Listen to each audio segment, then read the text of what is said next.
Okay, art fight is over. It is now August. We can try and finish this game. And try and get back to a normal sort of streaming situation. As usual, I'm Phoenix. And after doing that route, I've decided to Google, hey, how do I get the ending I'm trying to get? Non-spoilers. Just gonna help with the choices that actually lead there. Because I don't want this to just become every single ending in 100-line Defense Academy, because that's gonna take so long. Like, it's already, I'm gonna check my Steam real quick and order it by time played. Yeah, of hours played, 100-line is threatening to get into my top 6, which is, it's barely beat by Balatro, also The Great Ace Attorney, Persona 5 Royale is where the base jump is, but, right now, it's, hold on.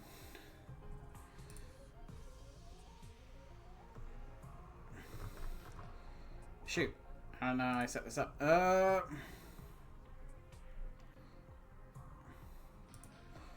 Yeah, let me just do that, I guess. But yeah. A total of 113 hours so far, which have all been streamed. Which is incredible. But I don't want to just do this forever. I'm sure people are bored of this. Not really a lot of people actually show up to these. And I kind of want to try and gain my audience again.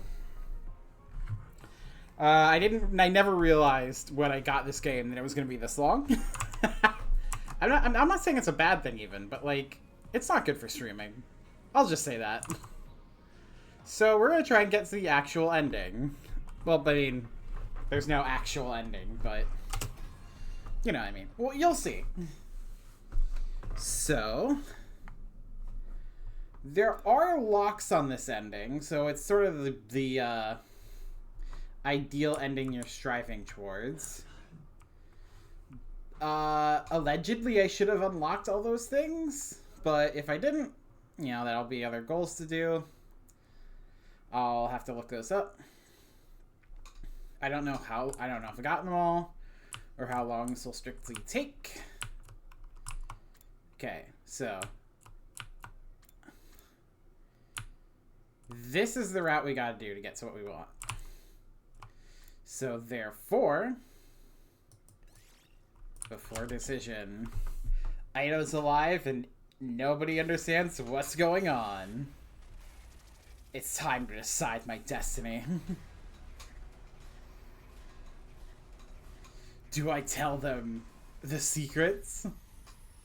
No, because that'll lock me into one of the deadliest timelines. So, nope.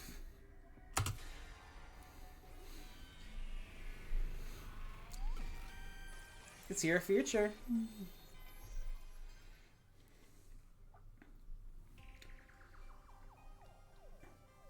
If I want to get everyone on my side, I should really tell them the truth. But it's not like they'll all believe I'm a time traveler right away. Even if they did, that could come with its own problems. If they learn about the future, history will change again. If you change too much, you won't be able to predict what will happen as easily as before. You could probably help the others avoid making the same mistakes as before without telling them everything. Of course, there's no way of knowing if that's the right choice either. Being able to predict what will happen next is a huge advantage. I didn't want to lose that, especially not if it could help me guide everyone towards a brighter future. With that in mind, I did the only thing I could. Why'd you clam up all of a sudden? Answer us! How'd you know Ada was a traitor? Well, I lied to them. Last night, I went to Aido's room to talk to him about what we were going to do here. And I just happened to see his diary left open on his desk. He'd written out his whole plan in it. That's not what you told. I gave Syria a sharp look. I hope you would see the message in my eyes. I'll explain later. Anyway, that's how I found out what Aido's up to. Everyone exchanged dubious glances. They clearly weren't sure whether to believe me or not. Oh, it's not important how you got this information. What we really need to do is figure out if he really is a traitor or not. Hey, alright. Let's go hear what Aito has to say about it. Excuse me? I agree with my dear sister. The others nodded in agreement and they all started filing out of the war room. Oh, don't you guys believe me? Sarai ran off after them, leaving just me and Hiroko. For some reason, she was looking at me with an odd, confused expression. She muttered that single solitary word to herself, then left. Did she say why? Why what? Well, whatever. I'd better go after the others myself. They said they were going to talk to Ido. That means they're heading for the courtyard. Oh, I have to do that fucking manually? Alright. Oh, I can't go direct... Alright, Jack. I hate when the game does this. I found Siri waiting for me in the hallway. Oh, I thought about it and realized there was no need for me to get involved. It's no skin off my nose if the others want to get Atsuke's side of the story. What's he gonna tell them? You're being tricked! Siri and Takumi are lying to you! Even if he did say something like that, he's got no evidence to back it up. I, on the other hand, have footage of his sudden change in demeanor and everything he said last night. Let him talk to them if they want. You and I have other things to discuss. Let me guess. You want to know why I didn't tell him the truth? Well, that's right. I explained my thought process to Siri. If everyone found out about what was coming, the future would change again. To maintain the advantage of my foreknowledge gave me, I decided to keep them in the dark for now. You didn't come back because you wanted to change the future. Didn't you come back because you wanted to change the future, Al? Yeah, but to a future where all of us survive. If I can't do that, there's no point in any of this. I want to be the light that guides us towards that future. I see. In other words, your ultimate objective is for everyone to watch the final attack together with smiles on their faces, yes? Not exactly. I couldn't care less about the final attack. But he had the part about everyone being there, right? So I just kept quiet and nodded. I like it. Your interests and mine match up perfectly. So what do you say we work together? I'll keep it a secret from the others that you came from the future. If that'll help the Special Defense Unit function more efficiently, I'm more than happy to practice a little deception. Thanks, I appreciate it. One more thing. How much do you know about our mission here exactly? And so I told Siri how things went down during my original 100 days at the Academy. Starting with what happened when I went to second to last Defense Academy and met Nacho and the other team members. Then the revelations that followed. World Death, Crypto Globin, the Exodus Project, and the artificial satellite. And of course the fact the boy who made of Undying Flames we'd spoken with last night was what, or rather who, was in the defense room. I told him more or less everything I knew. The only thing I left out was what I learned about Nozomi. The secret she'd shared that first time were between her and me. Oh, I see. And is that all? Is that all? You mean there's more? Oh, what? No, of course not. I've already learned a crazy amount of stuff. That's enough, isn't it? Actually, there was still something that's bothering me. Right. That's what you think the truth is. You got it all wrong, though. Anyway, I'd better get going. I'll pretend like we never had this conversation, all sneaky-like. Sneaky, incognito, reliable, ethical, inside man. Well, that's me. Siri ran away, looking more suspicious than sneaky. Hey, do I really not know the whole truth yet? Was Ido right? Nope, you don't know anything yet. But we do. Because we saw the truth through it. Well, even if he was, it's no use asking him now. This version of him has only been here for 3 days. He doesn't know all the things he told me in the defense room back then. Still, though, maybe I'll go talk to him anyway. Everyone else is probably there already. Yay, Aito! Map.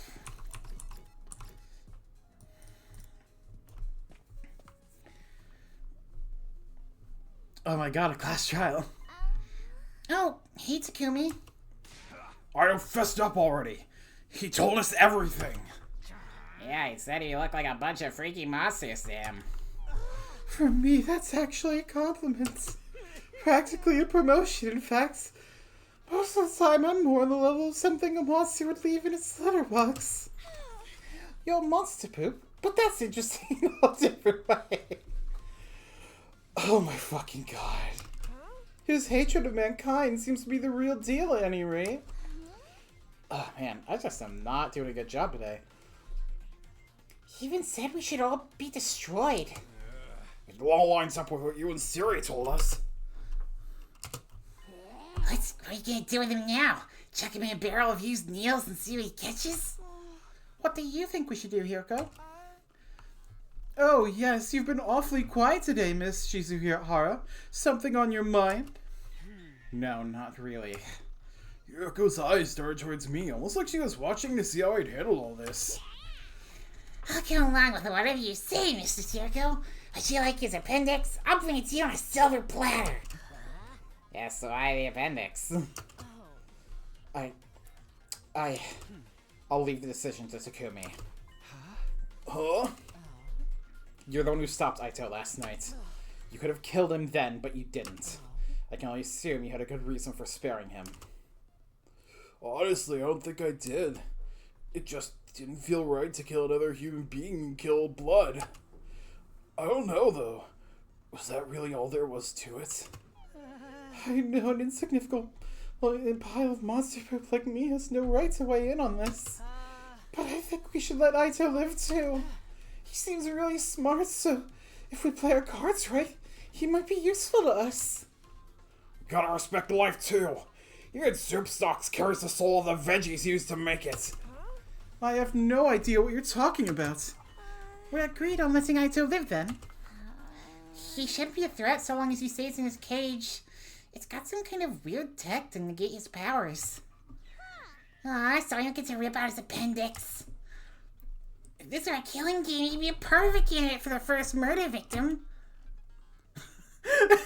That's the funniest face they could have given him. The matter was decided. I would be kept in his cage in the courtyard from now on.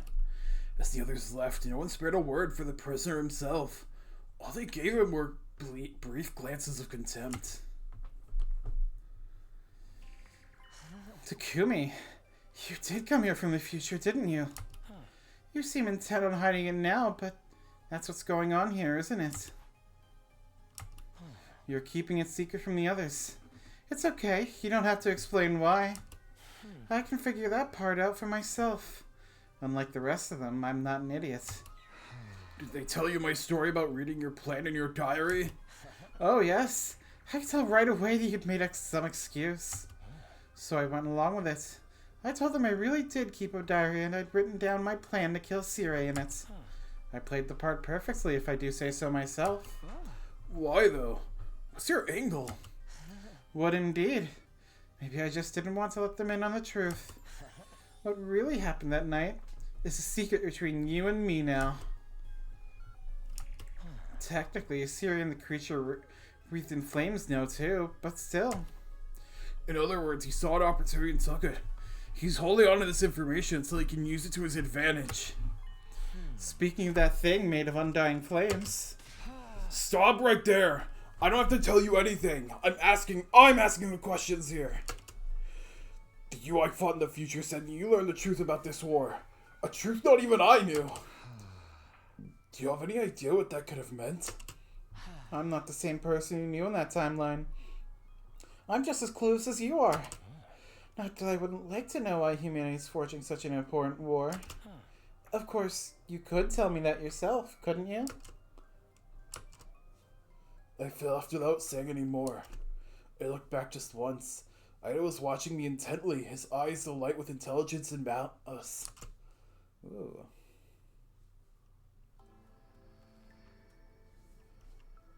That afternoon, after lunch, we made our way to the war room to speak with Sire.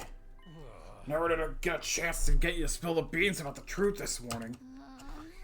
You're going to tell us, aren't you? When we asked yesterday, you said it wasn't something you could decide on your own. Which means there's someone above you calling the shots, right? Don't sweat it. I got permission. I'll tell you everything. Alright then. No time like the present, I say. Go ahead and tell us. What's going on here? Siri nodded and began his explanation. None of it was new information to me, though. It was the same stuff I'd learned during my first 100 days.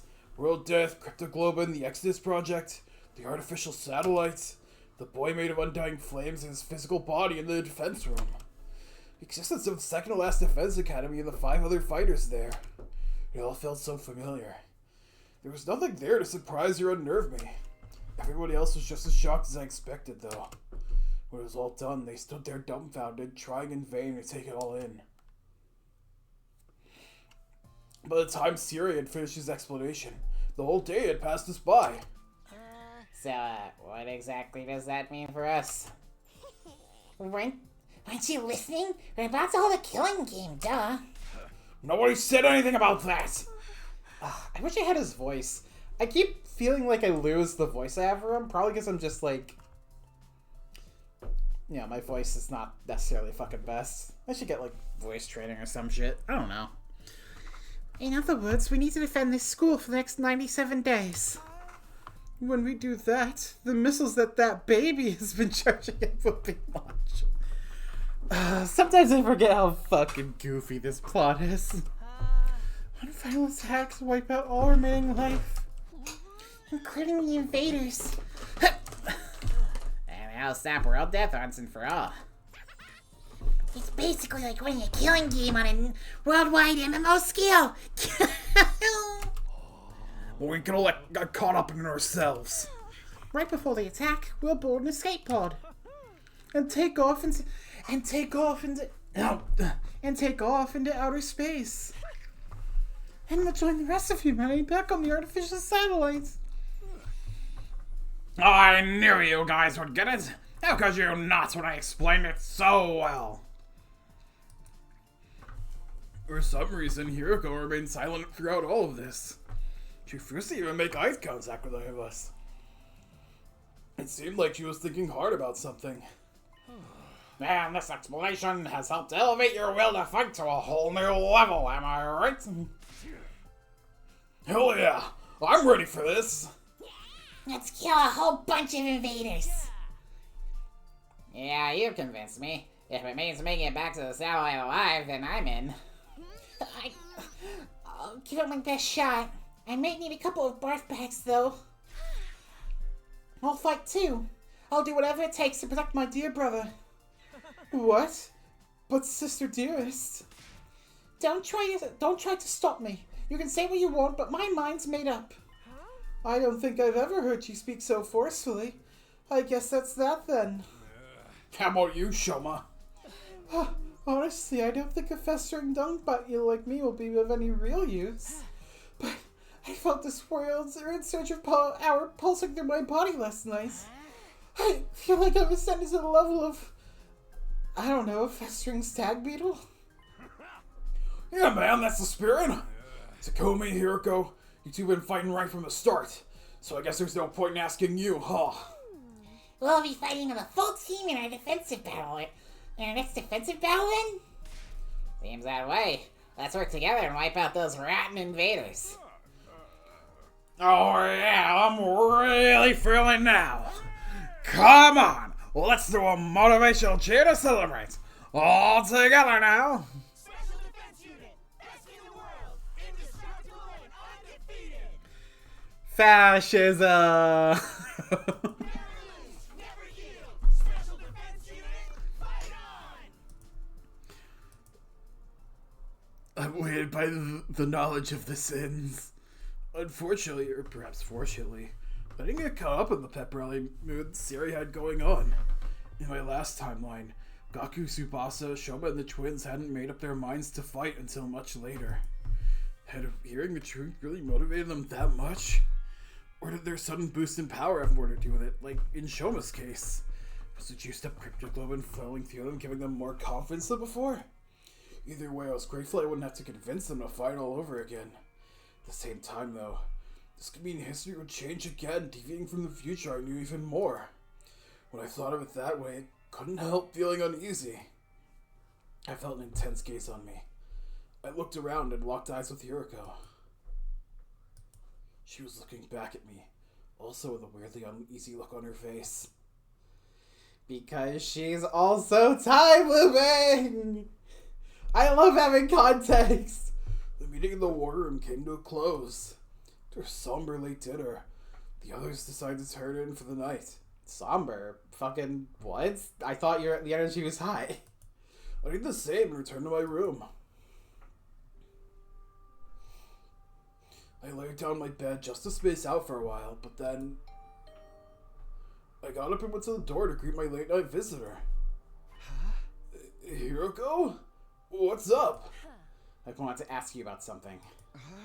Oh, what is it? After we spoke to Ito in the courtyard, I went back to his room. I searched it from end to end, but I didn't find any diary. You've been lying to us, haven't you? What? Me? Lie? I don't know what you're talking about. You're from the future.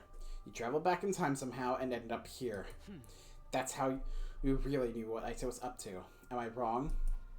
Being confronted with the truth so abruptly threw me for a loop.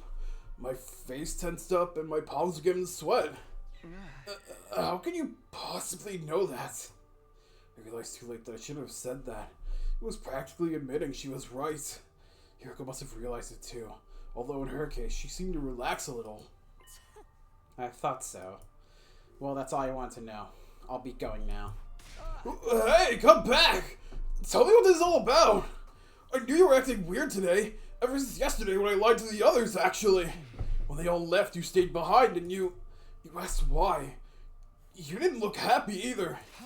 What did you mean by that? Just how much do you know anyway? Hiroko didn't answer. She just looked away. Her brows were furrowed and she was biting her lip in thought. We stood there in silence for a while until she gave a sigh and spoke up again. Let me sleep on it. I'll tell you everything tomorrow, if I don't change my mind before then. You will? Yes. But I'll tell you one thing right now. Two, in fact. Keeping your time travel secret from the others was probably the right choice. The same goes for not killing Ito. Until tomorrow, then. With that, Hiroko left the room, leaving me alone in my confusion and angst. So she probably remembers the timelines we've currently done. Or at least the major ones.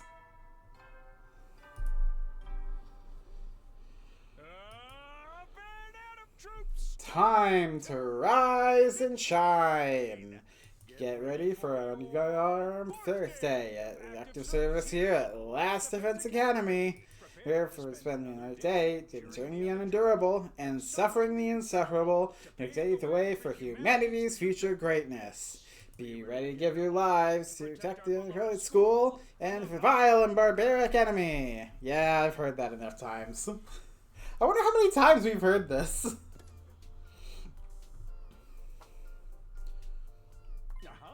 Now that you've had your breakfast, I have two very important announcements to make. Announcements? First of all, I'm excited to give you the run of school. Every classroom is now unlocked. I'd originally planned to open them up little by little, but I was really touched by your show of determination yesterday.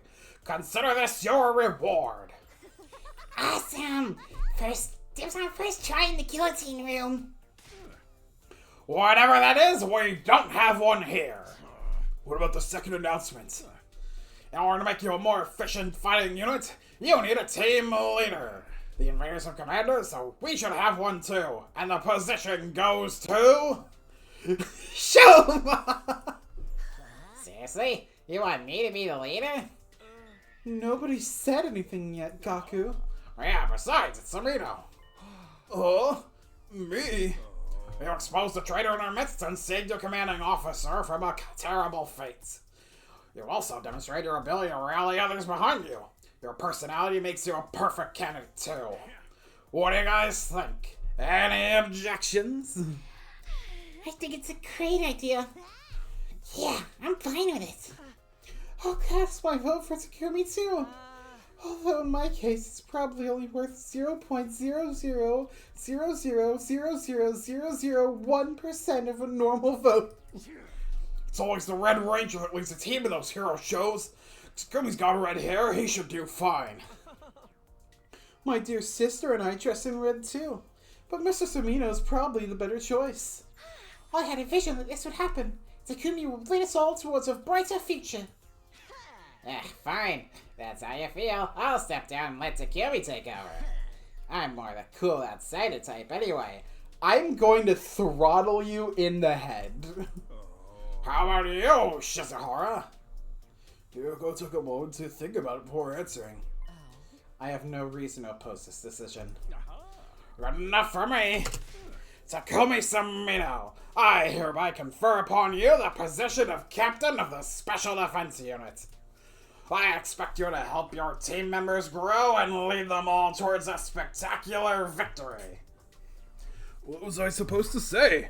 Thanks, but no thanks. I don't think anyone would have let me weasel out of it like that. Instead, I resigned myself to the inevitable and nodded. Yeah, okay. I'll do my best. I mumbled a half-assed acceptance. Everyone said things like, "Nice to meet you, Captain," or "Don't let us down, Captain." I think they were just teasing me, though. After a few slaps on the back, they all filed out of the cafeteria. Last to leave was Hiroko. I hurried over to her before she could get out of the door. Hiroko, wait! What is it? What do you think it is? We're supposed to talk. You told me. You tell me what you've been hiding today. I don't remember making any such promise. What? I said I'd tell you everything if I didn't change my mind. I thought about it all last night, and unfortunately for you, I did change my mind. You gotta be kidding me. I have never kidded anyone in my entire life. Holy shit. I goddamn love this game's writing sometimes, dude. Hiroko pushed her glasses up the bridge of her nose for emphasis. She looked tired out somehow. I thought you were on my side. Your side? You didn't object when Siri made me captain. That doesn't mean I approve of you. I just thought that if you were leading the team, it would make things easier for me. Much better to have a figurehead in place, so no one will bother me. A figurehead? In other words, you're a puppet leader. You could have just taken the position yourself. I'm really not the type to take the lead. Besides, I've seen this play out before. What are you talking about? Oh my god, Takumi put it together! She just admitted she's from the future too! Forget what I said about last night. Just move forward and do whatever you think is best. With that, Hiroko turned and left. The clacking of her heels echoed through the cafeteria, down the halls, and eventually faded away completely.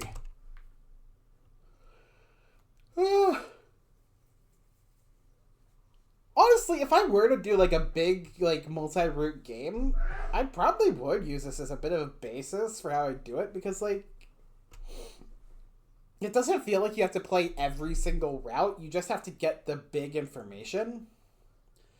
And honestly, if I had the locks be a little more clear, if you've seen this lock and then you've unlocked the lock, then go ahead and show it on the map after you complete a route. Or, yeah, because it'd be oh, you know the information, you can go through it now, even if that was not learned in a specific route. I'm gonna ramble for a second because I love time route games. Most time route games tend to have oh, this information can only be found in a specific moment. And with Zero Escape, that works really well because you're meant to experience every route. It makes it's a big enough bite that you're able to take it all in without being bloated. But if you're going for something really big like this, which is sort of unfounded almost, It feels like it would be better if, like, the routes that you need to do before you can unlock certain bits could be, like, variable. Like, for example, let's say there's, like, the information of knowing Kiriko has also been time looping. That could have been learned through, like, a number of routes where she actually brings that up. So you're able to, like, you know, if you did one of those routes, it would show the map screen if you've gone to that lock before, and it would be like, oh, hey, now you know, so this choice is unlocked. And if it's your first time seeing it, and you've unlocked something, it could have, like, an unlocking animation when you get the choice. Or, like, some sort of symbol on it, so that you know that it's like, oh, this is the way forward. Because, like, you don't necessarily... Because if you're going for something this big, you don't necessarily want the players to have to meander around forever. But, like, you know, I've never made a fucking game. Maybe I'm just talking out my fucking ass, but... You know, I'm 100 hours in, and I don't necessarily want to complete the entirety of the game in one gosh dang fucking sitting. But I kind of want to get to a nice endpoint. You know, whatever. I think it's sort of, like, fun to have that thing of, like, that's a route. So, like, you don't necessarily, like, even if you've completed the game, so to speak, you don't necessarily know everything unless you've gone out of your way to complete every route. And I think if the game had, like, taken, like, for example, the conspiracy route that we went down, if they had removed, like, most of the endings and sort of spread them out into other things, and then just use those to be, like, alternative unlocks for certain bits, I think that could have been cool. You know? Anyway. I couldn't stop thinking about what Hiroko had said. How'd you know I traveled back in time?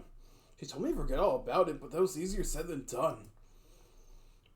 I couldn't focus on anything else. My mind kept drifting back to this mystery. I needed to get the truth out of her. There had to be a way to convince her to tell me what she knew. Having decided that, I wandered all around the school looking for her.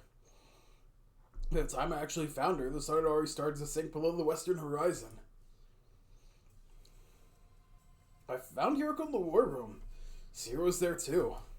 They hadn't noticed me, but seemed to be talking about something serious. I hid behind a nearby pillar, hoping I could listen in on them. In the end, I couldn't hear a thing. If those two were talking in secret, it must be about something important. What were they keeping from me? I was getting more and more curious. I kept my hand around my ear, but all I could hear was my pulse and electronic buzzing of nearby machinery. Damn it. Cursing wouldn't help. I knew that. All I could do was watch them as they carried on their mysterious conversation. I must have stood there like that for a pretty long time. Eventually, Sarah handed Hiroko something. It was small and it fit into the palm of her hand. I couldn't make out what it was from where I was standing. Did she get some kind of allowance for him? Yeah, I actually can't really tell what that is. Like, it's square, but... No, it couldn't be. Whatever it was, Hiroko slipped into her clothes and left the war room. Siri followed suit a little while after. All that time, and I still didn't find out anything useful. What could Hiroko have been talking to Siri about? And what was that thing he gave her? I should go after her. I still have so many questions that need answering. It was past 11 p.m. by the time I head back to the roof. I was still reluctant to give up and go to bed, though, so I decided to knock on Hiroko's door instead. But when I got there, she was already dead! There was no one in there. It was like Hiroko disappeared completely. Interesting. This is ridiculous. Just where'd she go? So I stood there wondering to myself. I heard a noise. It sounded like propellers. I looked over the railing and down the schoolyard. There, hovering near the wall fire, was a drone with a fire extinguisher mounted to it. Standing next to it. Hiroko! Hiroko activated the extinguisher and created a hole in the wall. She stepped through it out into the night. Where's she running off to now? I scrambled down the stairs, hoping it wasn't too late to catch her. I arrived at the entrance hall, and sure enough, one of the fire extinguishers was missing. I grabbed the remaining one and headed outside. Once I was past the wall, I looked around for a while, but I didn't see any trace of Hiroko. Guess I shouldn't be surprised. She could be anywhere out here. But now that I'd come this far, I couldn't just give up. But you know what you told me last night in our conversation with Sierra today? Hiroko had a lot of explaining to do. I wanted to know why she was wandering around off school grounds at night too. Just what's she up to? So glancing around, I made my way down a narrow alley between two crumbling old buildings. That's where I saw it. As I was turning a corner, I caught sight of someone. They were a pretty long distance away. It was dark too, so I couldn't make out many details. But even from behind, it was obvious that who it was. Hiroko. He was standing outside the entrance to a building on the edge of town ruins. It didn't look like a house. It's probably some kind of office or facility. She looked around her one last time before slipping inside and disappearing from view. I hurried after her. Oh, this is the timeline jumping place! What is this place? I guess I'll head inside. I went through the entrance gate and headed towards the main building. I opened the door as slowly and quietly as I could and went inside. Right away, I noticed that one of the doors in the hall was slightly ajar and light was spilling out from the room beyond. I got closer and peered through. What the? My hand shot to cover my mouth. I'd almost said that out loud. Hiroko was in there alright, but she hadn't noticed I was here yet. There was some kind of large machine casing a few feet away from the door. I darted in and stuck behind it. Phew. With a sigh of relief, I took another look around the room. It was packed with weird-looking machinery, most of it rustling or broken. Maybe this was a research lab once? Doesn't look like it's been used in a long time. I poked my head out from my hiding place to see what Hiroko was doing. She seemed to be operating one of the machines, pausing every now and then to adjust her glasses. That should do it. Now. She walked over to a giant locker and pulled the door open. Inside were, well, they were kind of all-body suits, like what deep-sea divers or astronauts would wear. There were several hanging in that locker. More than 10 at least. There were helmets too. Old-timey, heavy-looking ones. Hiroko grabbed a suit and helmet and took them out of the locker. Wait, she's not gonna change right here, is she? The thought of being here while she undressed got me really... You nasty, nasty young man. Luckily, or unluckily, she didn't actually strip down, but put the suit on over her clothes.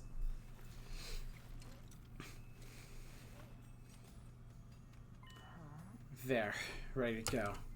I'm running out of time. If I don't make the leap soon. Did she say leap? What was that all about? At the back of the room was a control console of some kind. Hiroko walked up to it and brought her fist down on a big red button. And that done, she stepped to a circular platform next to the machine. She got to the center of it and stood there. Then particles of light started to fill the space around her. Huh? Wait a minute! What the heck? I had no idea what was going on, but my pulse was racing. My mind was drawing a complete blank. There was just one thought in my head. One thought and a rising sense of panic. Hiroko's going to disappear. I'd never see her again. I couldn't let that happen.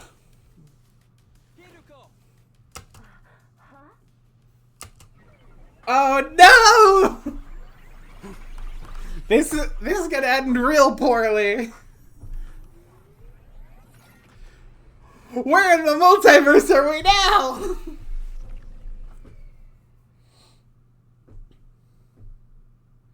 Day 5. I'm not really sure what happened after that, but when I came to, I was on the floor and Hiroko was holding me in her arms. At least, I think it was Hiroko. She had a helmet on, so I couldn't tell for sure. Next moment, though, that question was answered. Takumi, are you alright? Get a hold of yourself. It was muffled, but it was unmistakably Hiroko's voice. I felt a wave of relief wash over me, followed by a sharp pain. What were you thinking? Jumping in without a leap suit? Oh, because you tell me so much, Hiroko. Leap suit? Is that what the thing you're wearing is called? Yes. If you perform a parallel leap without one of these, it puts an incredible amount of strain on your body. What's parallel leap. She didn't answer, and because of the helmet, I couldn't see what kind of expression she had on her face. What are you doing here? I followed you. I had some questions for you, about 100 of them at least. One for every day. Though now it's more like 200. 200 Line Defense Academy. At least your head wasn't seriously damaged. How's the rest of your body? It feels numb. I don't think I can move. I feel really cold and nauseous too. If you're going to throw up, do it after I leave. Leave? Where are you going? Back to the academy. You're going back already? Why? I don't have time to explain. It's already past midnight. Midnight? What day is it now then? Day 5, technically. Late night, day 4, or early morning, day 5? What does it matter? Are you trying to waste my time? Yes. Ugh, I have to go. You stay here and rest. I mean it. Don't you dare move from this spot. Yuriko stepped away from me and made her way to a nearby locker. Not the locker she'd taken the leap suit from, a different one. She opened the door, revealing 2 drones, both fitted with fire extinguishers. Huh? 2? That didn't seem right. If Yuriko used one of them to leave the school, where did this other one come from? I'd left the extinguisher I used outside, leaning against the wall. Couldn't have ended up in here somehow, could it? You're in a different timeline, Takumi. Honestly, I wonder if it'll reflect on the map. No. Anyway, we'll save though. While I was still trying to make sense of everything, Hiroko grabbed one of the machines and rushed out the door, still wearing her leap suit. After lying there for a while, the feeling started coming back to my legs. Pretty soon I was able to move around again and got to my feet. I'm still in the same place I was before, right? It looks the same anyway. What happened when I dove into that circle of light after Hiroko? And how long did I black out for? It didn't feel like very long, a minute at most. What could have happened during that minute? No use thinking about it now. I should go after Hiroko. I went to the locker and took out the other extinguisher drone. The paint hadn't completely faded yet, but I pushed through it and made my way outside. I knew where Hiroko was going. She told me herself. Back to the academy. I still didn't get why, though. Hiroko left the school in the dead of night, went to a weird research lab, then went right back to the school again. What was she doing? What was it all for? I kept pondering these questions as I made my way through the ruins. Eventually, I came inside the familiar territory. Last Defense Academy, standing here just like I'd left it. Are we gonna meet ourselves? Is that what's gonna happen? It's gonna fuck with shit? Oh, where's Hiroko? Alright. Is there like a map? Shows me where to go.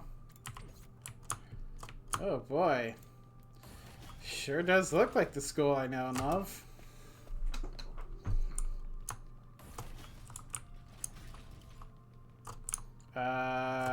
Courtyard. Library. I think I need to go up the stairs again, actually.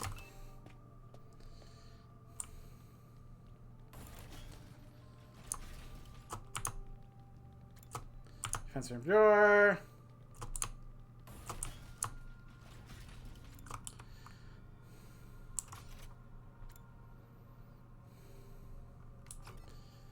Ah, damn it, it was on the second floor.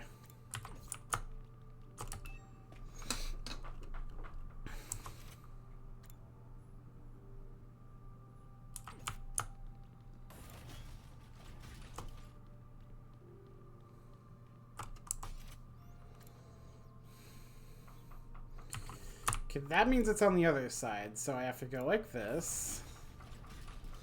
And past these stairs. And the morgue. Huh? Isn't this classroom usually locked? Looks like I can get inside now. Well, What is that?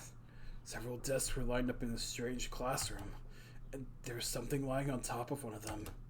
Something vaguely human-shaped under a white sheet.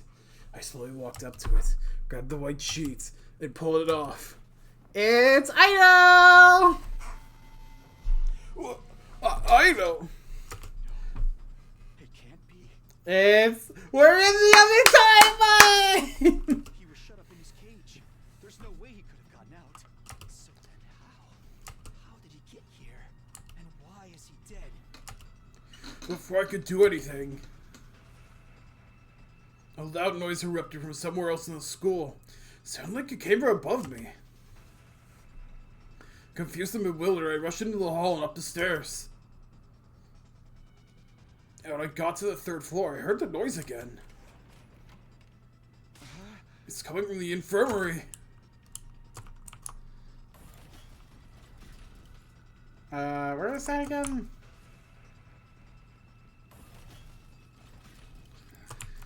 Classroom. War room. Infirmary. Somebody was collapsed in one corner of the room. She still had the weird suit on, but her helmet was gone now. I could see her face clearly. It was Hiroko. I scrambled over to her and propped her up, just like she'd done for me earlier. Kiriko, are you okay? Come on, hang in there. I shook her shoulders and her eyelids fluttered open. When she saw me, her eyes went wide with shock. And then for some reason, she kicked me in the stomach. Ugh. I went flying like a rag doll. I smacked into a corpse recovery drone and it fell to the ground with a clatter. And that wasn't the end of it either. When I looked up, Hiroko was standing right in front of me. She reached down and began squeezing my neck hard. I felt like she was trying to wrench my head clean off. Kiriko, what are you doing? Please, stop it. I tried to pry her hands off me, but I wasn't strong enough. Whatever happened in the research facility had taken too much of a toll on me. Please, Kiriko. At this rate, I'm really gonna... I never got to finish. Next moment, I blacked out completely.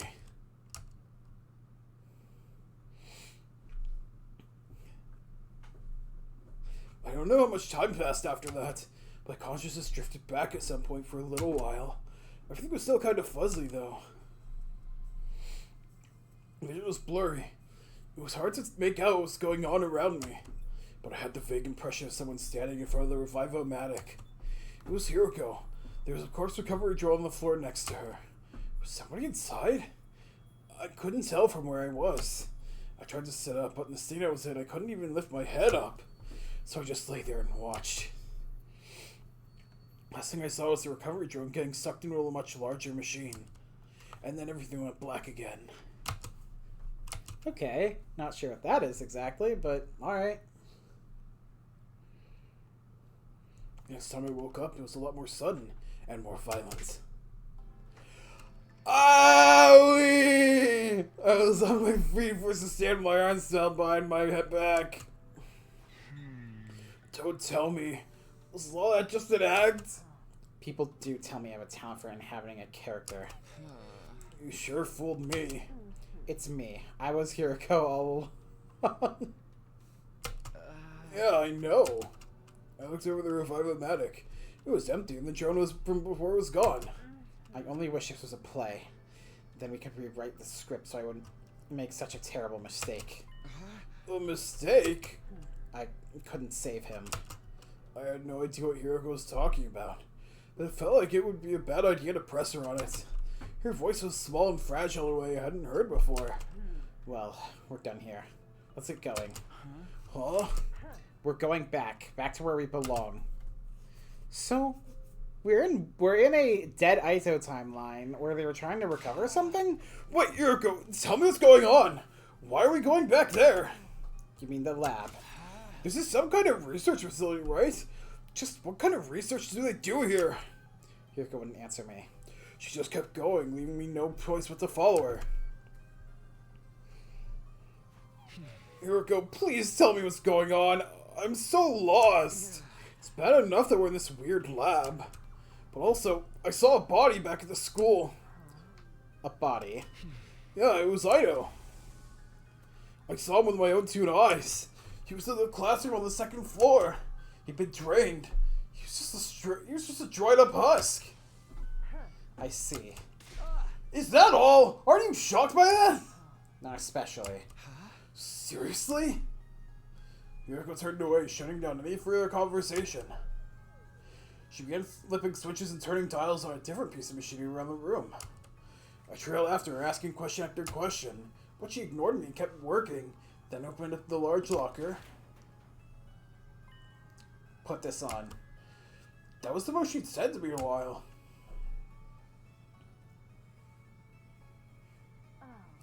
Well, how do you like it? You called this a leap suit, right? See how it adjusted to fit your height? That's one of its special functions. It'll automatically shrink or stretch to fit the dimensions of whoever wears it. It's not like I'm insecure about being short or anything. Well, we should get going. Yuriko stepped away from me. She pressed the red button on the control console and stepped onto the round platform like I'd see her do before. Come on, hurry. She barked an order at me and I instinctively complied. It'll start any moment now. What will? 3, 2, 1.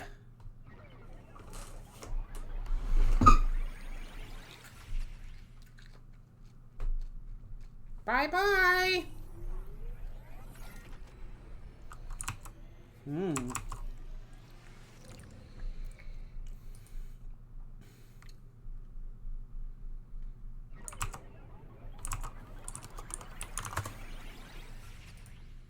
Oh boy. I'm just gonna make sure. There we go. It's done. Let's head back.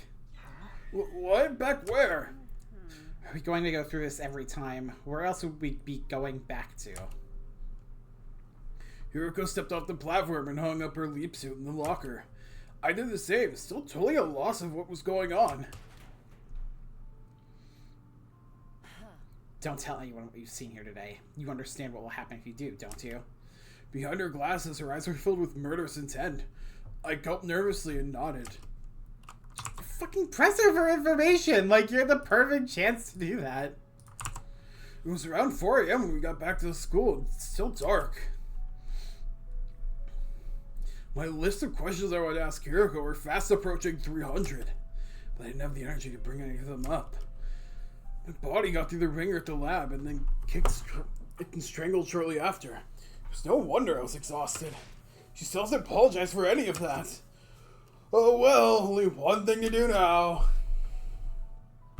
Time to get 2 hours of fucking sleep, I guess. I went back to my room and fell onto my bed. All of a sudden, I felt more tired than I had in a long time. I allowed myself to relax and fell into a deep sleep. Bing bong ding dong. Oh, okay. I woke up and went outside. Realized I must have slept away most of the day. I didn't feel so tired or beat up anymore, but my head was still as fuzzy as ever. I was much remember fatigue as the 300 or so questions swirling around in my head. For now, I decided to focus on just one of them, and I knew which one. I know. Well, time for you to go see the... Alright, time to go get surprised that Ido is alive. Oh, I know you're... What's the matter, Takumi? You look like you've seen a ghost. Not that I've ever seen a ghost myself, or seen how you look when you've seen one. When you think about it, isn't that expression a little problematic? I mean, it's hardly showing proper respect towards the dead. You're alive. In response to my comment, Ido put his hands on the bars of his cage and pushed against them. Last time I checked, yes. If I were a ghost, I would have phased out of here a long time ago. What's going on here?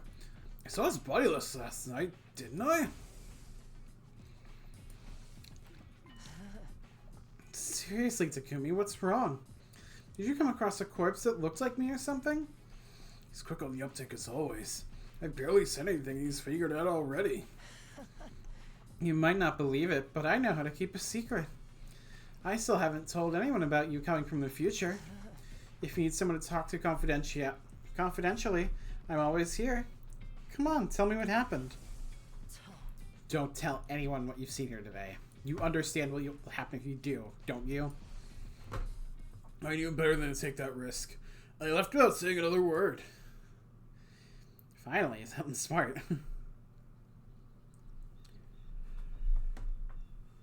That night, you only say scrumptious stare in the cafeteria before heading back to their rooms. I struggled to force down a few spoonfuls of rice porridge. I put it aside and stopped Hiroko before she could leave. Hiroko, if you got a minute, I really need to talk to you.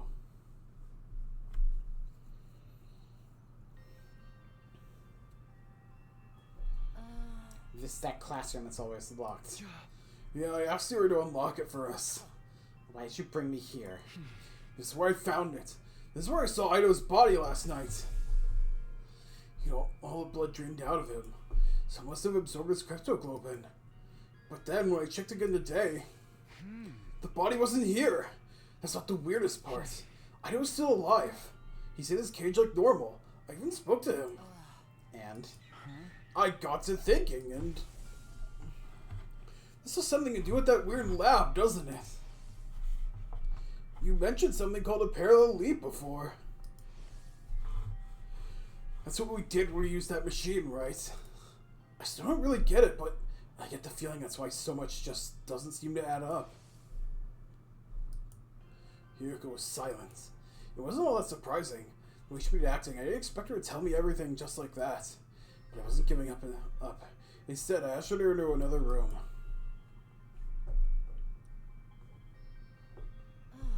Why here? You spoke to Siri about something important here yesterday. You were spying on us. I'd prefer if you didn't put it like that. Either way, it's not a pleasant habit. When you finished talking, Siri gave you something. What was it? Just some dried umbu kelp in case I got hungry. Okay, now tell me the truth. Again, no answer. I sighed, shook my head, and move on.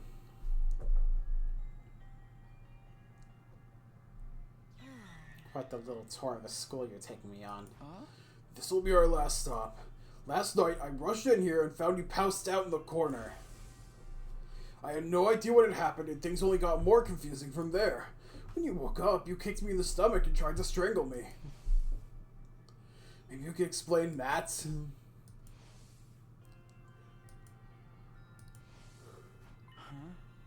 You still don't apologize for that, you know. I didn't have a lot of choice in the matter. It was a regrettable accident. An accident that nearly killed me. Fine, I'm sorry. You've got your apology. Can I go now? Yuko was already turning to leave, but I grabbed her arm before she'd go any further. I'm not done yet. After you nearly killed me, I came to just for a minute. And I saw you in front of the Revivomatic with a corpse recovery drone. Who was inside the drone, Hiroko?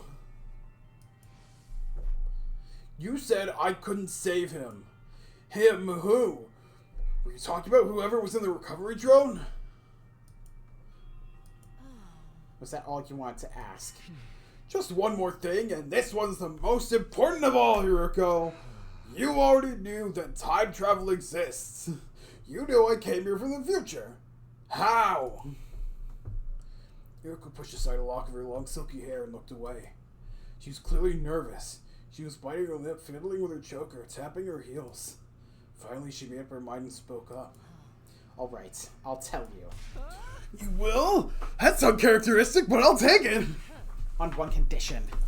Starting tomorrow, I'm going to have a lot to do. I might struggle to get it all done by myself, so I'll need someone to help me with it. You mean me? Naturally. What exactly would you want me to do? Just do as you're told. Follow my instructions and don't ask questions. I need to be able to work in peace without stopping to explain things to you. Provided the work gets done, I'll answer all of your questions on the evening of day 9. You really will this time, right? You're not going to change your mind again? I give you my word. Just so long as you hold up your end of the bargain. Hiroko looked at me dead in the eye. I met her gaze without flinching. Okay, you've got yourself a deal. Ooh, we're going to be doing some missions or whatever. Day 6. Ah, you could call me in my room. She'll leave with the dawn the next morning. I'll get right to the point. I'm going to Second Last Defense Academy today, and I want you to come with me. I'm sure you understand why we're going. To get Nacho and the others, right? Hiroko nodded. He was so surprised she knew about the other campus. Yuri had explained this to everyone a few days ago, after all. Hey, wait a minute. Today? You don't mean right now, do you? Of course. It's not even 4:30. Time is of the essence. We need to be back here before tomorrow. Tomorrow's day 7. That was the day the first commander we faced came back to fight us again. You mean for that battle? How do you know about that already? And that's a penalty. I told you not to ask questions. Or are you incapable of holding up your end of the deal? I reluctantly held back this horde of questions welling up inside me. Now, go and wake the others up. We'll need more than 2 of us for this journey. We need to put together an excursion team. Okay, but why do I have to be the one to do it? I know, it's such a pain, isn't it? Are you starting to see why I made you captain now? God! Fuck, she has a point, I guess. I decided to run things by Syria before getting the others involved. In my future, the other academy was attacked on day 10. During that battle, Moko was taken prisoner and later killed. It's better for us to avoid losing soldiers if we can help it, right? So I was thinking of going there and bringing them back here. Why so early in the day, though? Because there will be an invader attack here tomorrow. We'll have to leave as soon as we if we want to make it back in time for that. Sarah spent a few minutes thinking the matter over. Alright, I'll allow it. Thanks. There's just one thing worrying me, though. When the attack does come, everyone's probably going to ask how I knew about it. I already decided not to tell them about the time travel, so... Don't sweat it. I'll come up with something.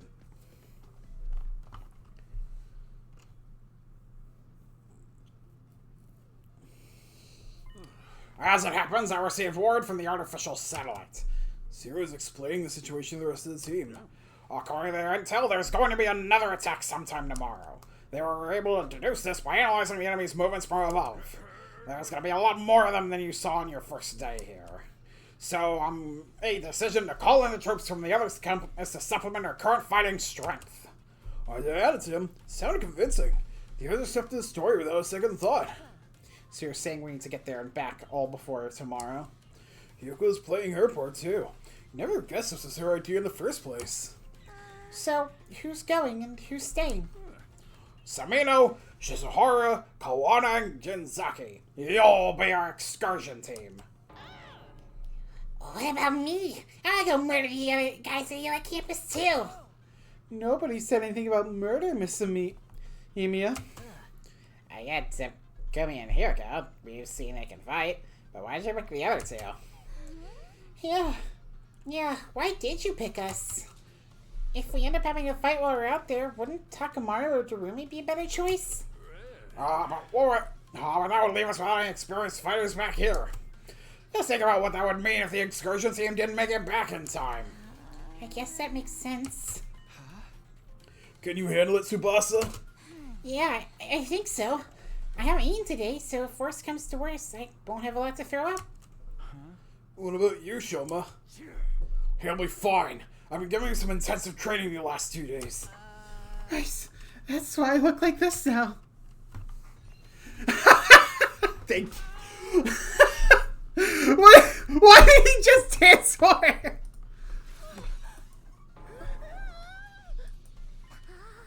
What's that expression mean to Rumi? I can even control it now. If I relax a little, I go back to normal. Holy shit, it's a permanent upgrade! Sorry, you must have found that pretty revolting, huh? Nobody spoke. We were all still in shock. Well, not all of us. Sho himself was fine in Takamaru since he'd been the one training him, and also... For some reason, Hiroko wasn't phased by Showa's transformation either. Almost as if she'd seen it before. Anyway, you don't have to worry about me. I'll do my best to be useful in my own trashy way. You guys remember when I mentioned feeling a surge of power before? You all felt that too, right? We all nodded. I get the feeling we can do great things with this power. Flow of time is by nature one of the absolute truths of the world. There's no way that flow can be reversed. Breaking that rule and warping time to your own ends is bound to have consequences. By going back in time, I'd broken that absolute law. And the resistance effect that made everyone stronger was already having consequences I hadn't counted on. Let's be on our way. We can't afford to waste time. Alright, good luck out there. Y'all take care now. Jesus Christ. With that, the members of our excursion team went to the war room for an initial briefing of Sire. Apparently, there was a shortcut we could take by putting out flames in strategic places. This route would cut down on our journey time considerably. It's also the kind of round trip we can make in a couple of hours, though. If we made it back before sunset, that would be enough for me. Oh boy. Is everybody ready? Yes. Ready? I don't know. We'll take good care of the place while you're gone. Then let's go. I still need to go to the bathroom.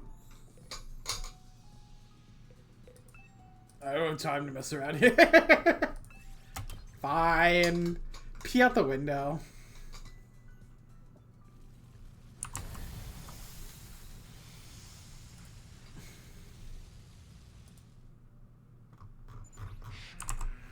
According to the map, the shortcut is...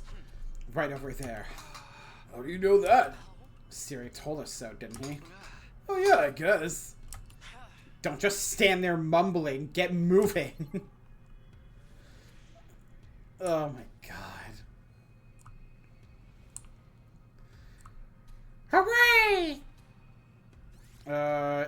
Yes! Oh my god, that's awesome! Phew, we finally made it. So that's second to last Defense Academy? That's it. No doubt about it. You're talking like you've been here before. I thought I told you not to ask questions. Do you want another penalty? A penalty? I opened the bathrooms. I waited first. Shoma dashed off toward the school and disappeared inside. Wow! He could have just gone in the way here. He probably can't. Oh, that's not the right voice. He probably can't go outdoors. He strikes me as a delicate type. Then as the rest of us got closer, I saw her. You saw me. My pulse started racing. My breathing got heavier. I felt her control burning in my chest. Yusomi was alive. She was alive again and right here in front of me. Without thinking, I almost reached out to touch her, but I fought that impulse and pulled it back. Right. That's right. This is the moment I've been waiting for. The whole reason I made this trip. It's because Hiroko told me to. If she hadn't, I'd have insisted on coming anyway. It was all to see Nozomi again. This time I'd do whatever it took to protect her. You must be Takumi, right? Huh? And you two are Hiroko and Tsubasa? I don't understand. How do you know our names? Hiroko, Tsubasa, and I shared a confused glance. But then... Oh dear! I'm most terribly sorry we weren't here to greet you. Greet us? We had to help Kiyoshika get her sword. Wow, okay. Technically, it's her sword sheath. It was stuck in there pretty tight. Took us a while to pull it out. You know where? You don't mean... Please don't get the wrong idea. It was lodged in a drain pipe in the bathroom, that's all. Lady Karora thrust the holy Jumanji sword sheath in there in a moment of impish high spirits. It was clogged. What was I supposed to do? Just what do you think my beloved sword is? Well, I know it's something you used to... Ah! Don't say another word! Whoa, back up a minute. Can you answer a question, please? Yes, what's this all about coming out to greet us? Received a communique from Honorable Sire, you see? I see. So basically, Siri called ahead and let you know to expect us. Not just that. Ah, Bacon! He told us the other stuff he's been keeping secret too. He explained how the circumstances have changed. Wait, I still don't get it. If Siri could contact you, why do we have to come get you? He was only able to get in contact a few hours ago. The electronic interference has been rather fierce of late. But you know what's going on now, about the attack on Last Defense Academy tomorrow. Yes, we do. That makes things easier. I wouldn't want to waste time explaining things to you. Nacho, get the school bus ready to leave. It already is. I'm afraid that I won't be joining you, though. Huh? I am unable to abandon Second to Last Defense Academy. I've been ordered to guard it with my life. Ordered? By who? Was it this Sire person? The holy Jumanji sword. Was it this Sire person? No. These orders came from someone higher up. Nacho looked up as he said this. At the huge celestial body in the sky, lit with countless mechanical lights. The artificial satellite. Ah, gosh! The enemy hasn't realized the school is only a decoy yet. Sooner or later, they will attack it. When it happens, are you planning to self-destruct? Oh my! How did you know? Sorry, but I won't allow that. We can't afford to lose you. If I thought Hiroko was showing a softer side of herself, I was wrong. The very next moment, she dashed towards Nacho and brought her heel down viciously on his head.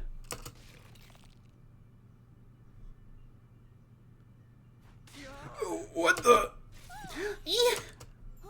Wow, that was sweet. I wish I could do axe kicks like that. Nacho fell to the ground with a thud, still spattering sparks from the top of his head.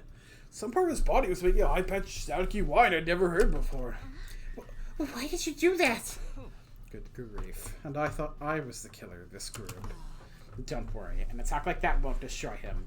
I just forced him to shut down for a while. I was starting to rid the spot, stunning to silence. I felt like we were doing that a lot today. As usual, Hiroko was coldly unconcerned about what anyone thought of her. Now, let's get going.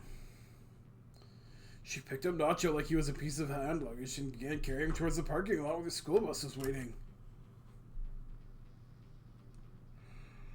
And then... Oh, gosh! With all of us safely on board the school bus, we left Second to Last Defense Academy behind without another word.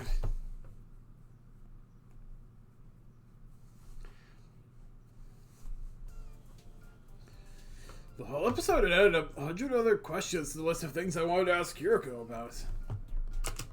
But I just have to keep them to myself until the end of day 9. It's not squirming when I see it. Remind myself to be patient, no matter how difficult that might be. By the way, does it feel like we're forgetting something? You didn't get shown! Oh my god. Important. I've got all 28 volumes of my favorite manga. What's so important about that? And I've got my signed world championship belt. Nobody cares. Now that you mention it, Weren't there supposed to be 4 of you? oh no! Shoma! We forgot all about him. This is why I need to let the guy pee! Made a U-turn and rushed back to Second to Last Defense Academy. Sure enough, we got shoved in the corner of there, tears streaming down his face! Aww! You picked him up and made a fresh start on your return journey. Oh, that's a little too relatable. Really, I don't mind. It's no wonder you'd forget about me.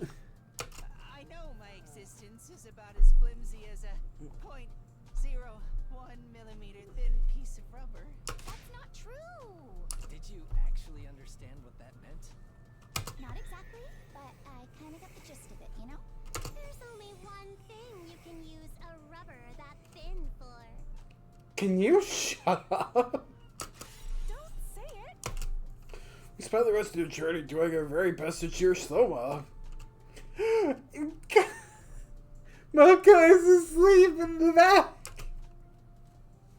Eventually, we built his self-esteem back to his normal, albeit still low level, and Last Defense Academy came to view on the horizon.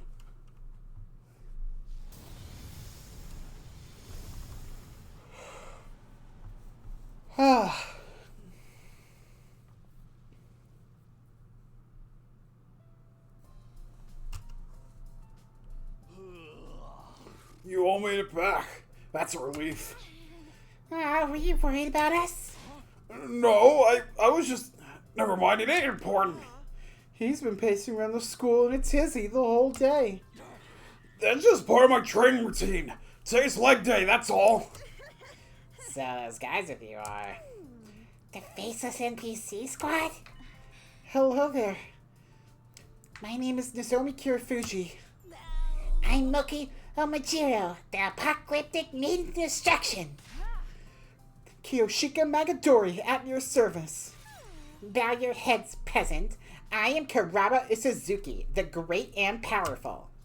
And I'm Yugamu Yokumikage, teenage assassin, hopeless romantic, and all-around nice guy. They're all totally distinct characters. Maybe a little too distinct. We gotta introduce ourselves too, or we'll look boring next to them. That's quite alright. Nacho already told us all about you. Nacho's that little critter in the red beret, yes? Ahem. I am the second to last Defense Academies. You're basically Sierra's underling, right? He filled us in on you guys from the second campus already. Anyway, let's get started. One of the rules here is killing you, Siri. There is no killing game. We have a battle coming up tomorrow. Now that the introductions are all over, we should rest up until then. You guys are really gonna fight with us? You know it. Weed Scars has come all the way just to deny you now. The team from the other academy discussed their resolve on the way over. After Nacho told them all about World Death, Cryptoglobe, and the Exodus Project, and the artificial satellite, they were in no doubt that what they had to do. From here on, we just protect the baby in the defense room until day 100, right? And then the missiles he's been charging up will all be launched into all directions.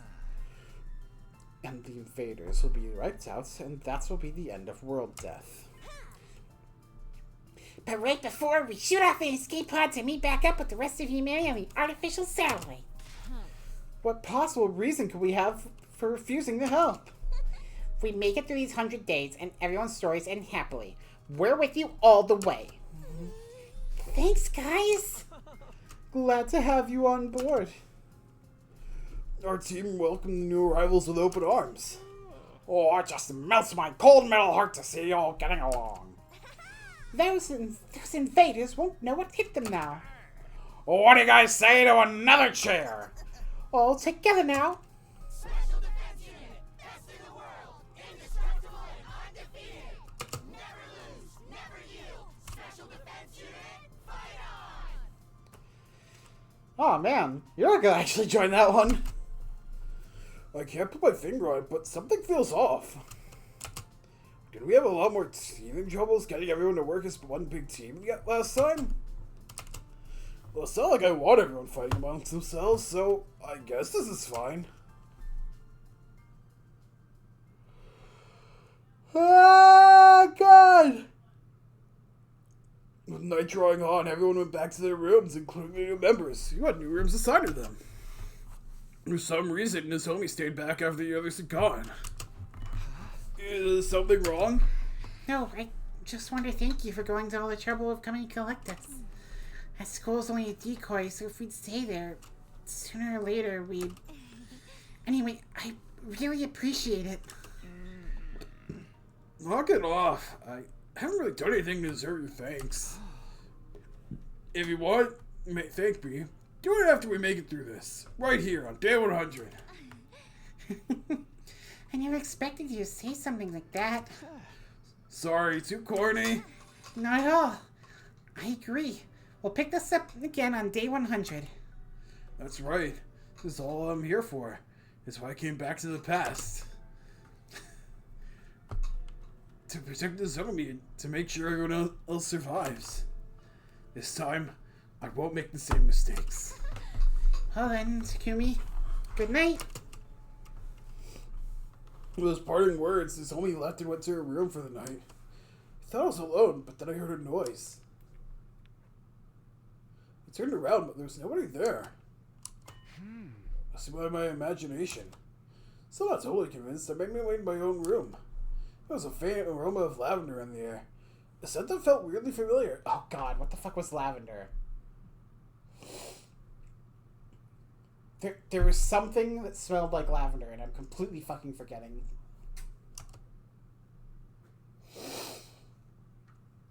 God damn it.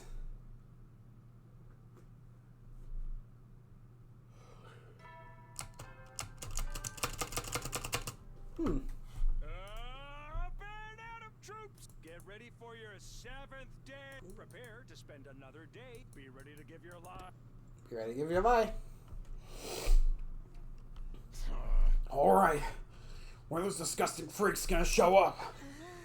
I'm already here. I wasn't talking about you.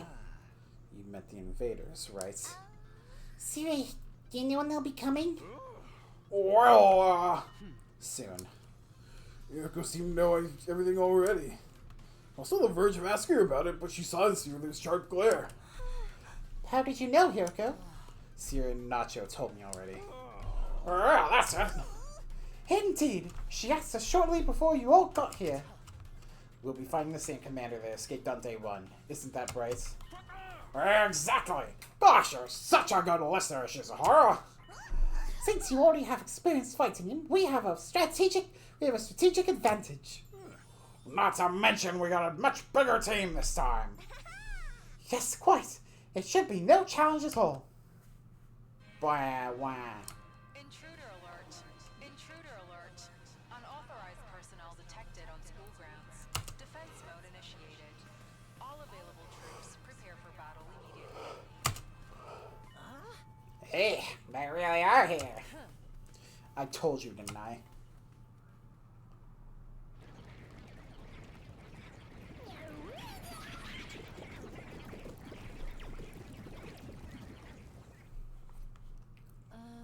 Alright, Takumi, go ahead. You're our captain, aren't you? Don't you have anything to say to your team before they head out into battle?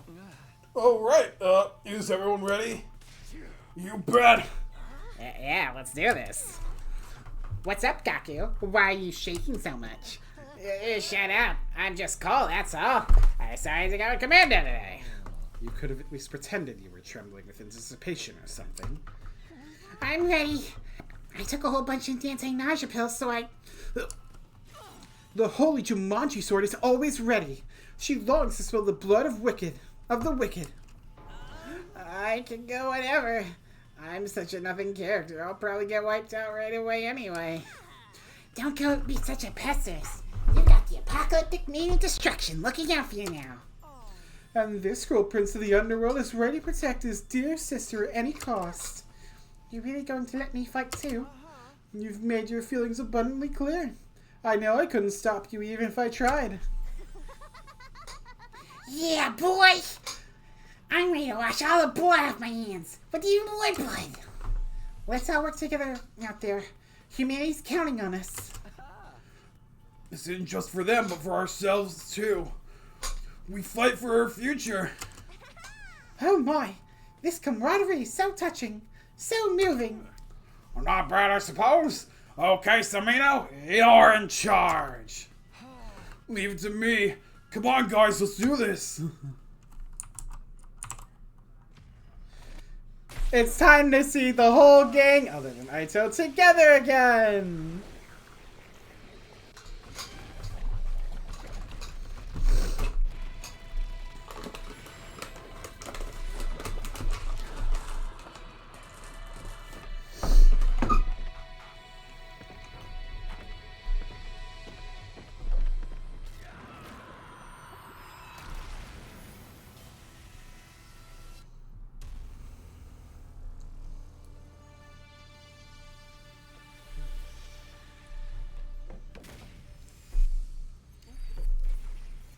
Yay!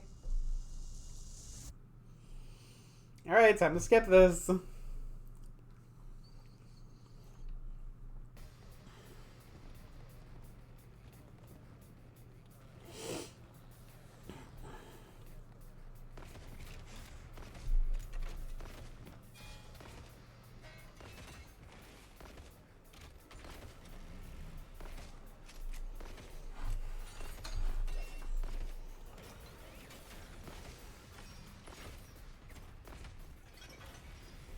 Oh boy.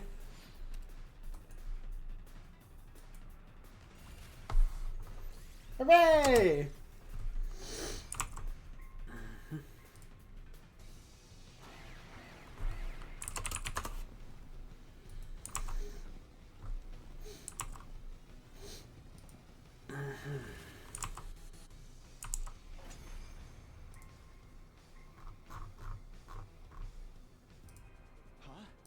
Who is that? On the edge of the battlefield watching us fight was a figure I didn't recognize. Is that the commander you guys fought before? No, that's not him. Yeah, that guy was a straight up giant. Maybe he's gonna transform and get big again? No, that's not it. I've never seen that person during the whole of my previous 100 days. I have no idea who they are, but they're not a commander, that's for sure. Don't get distracted, Takumi. That's not who you should be focusing on now. Over there. Who's this? Another party crasher? Ah, that's him, guys. Yes. That's the commander we faced on our first day here.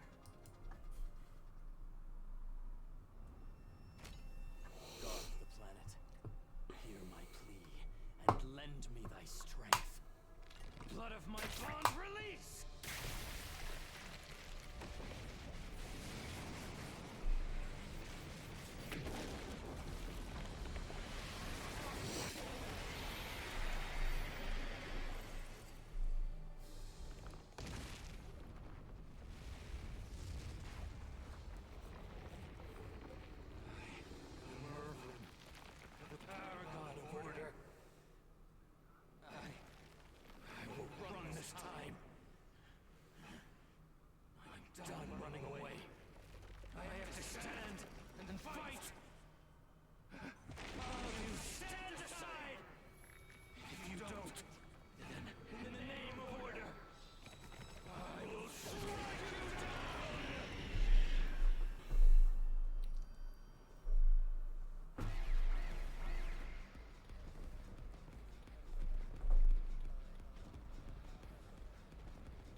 Transformed and got big!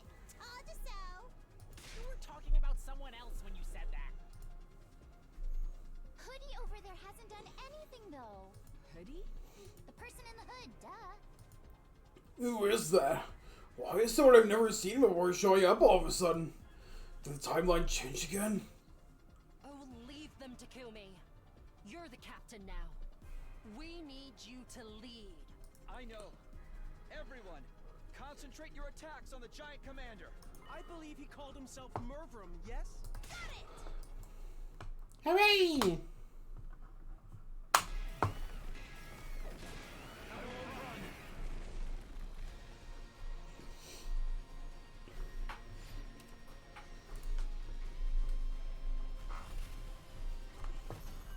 Hooray!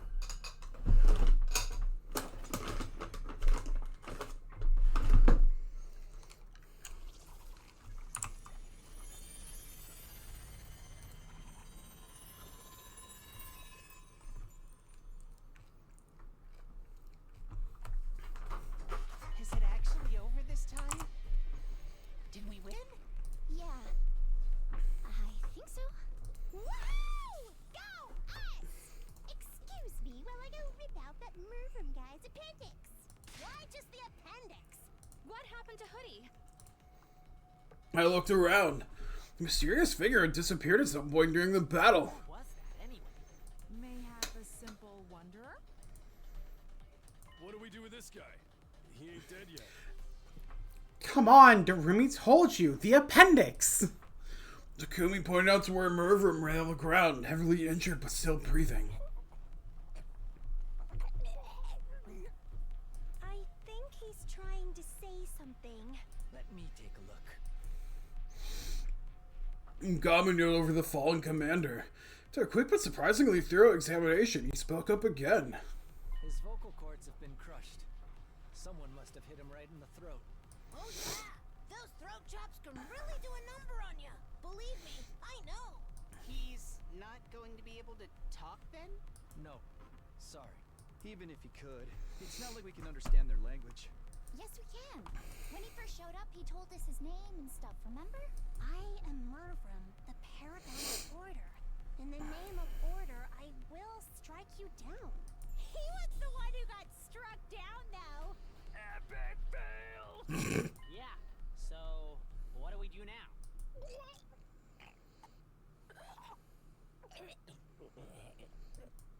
Did you call me? Nobody even mentioned you. But you're all in need of guidance, right? You want to know what to do with Mervrim? Well, yeah. The answer's easy. Just put him out of his misery. Do what?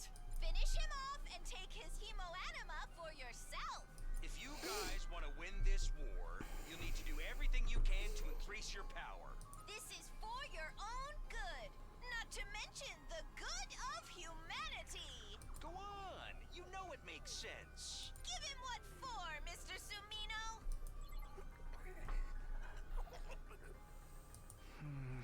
I'm for finishing him off too. I'll let you decide who does it, Takumi. Just do as you're told.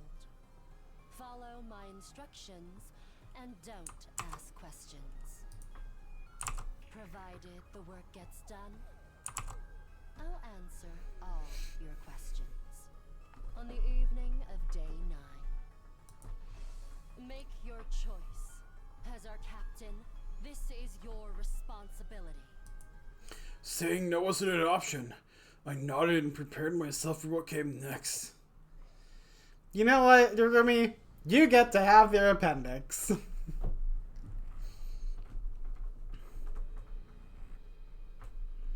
I should check how many, which people do need to do kills though soon. So.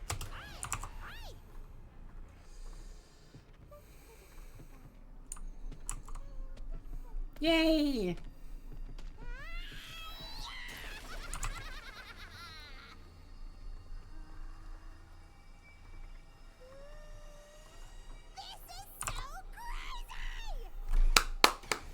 Yay! I love the Woomy.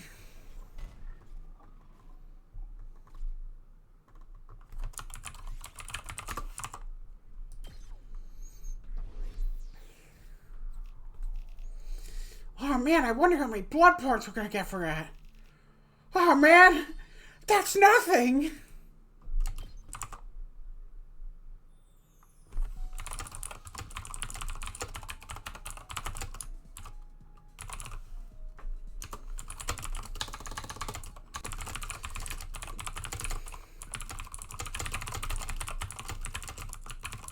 Just had to replay something. Somehow we made it through the battle in one piece. I took a shower afterwards to try and get my head together. We decided to meet up in the rec room that evening to celebrate our victory. It's a little early, but maybe I'll head over there now. Oh boy.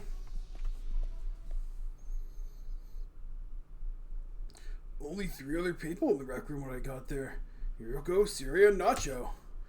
They were deep in conversation, but they stopped abruptly the moment I came into the room.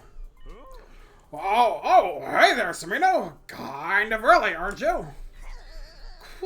Quite so. Nobody else is here yet. They couldn't have handled that any less smoothly. I could see them sweating all over. What were you guys talking about just now? Just some light small talk.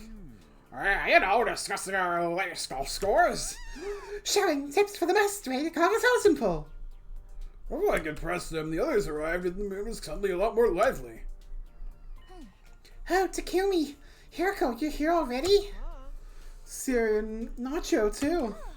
I've been thinking about this for a while, but Syria and Nacho are pretty cute, aren't they?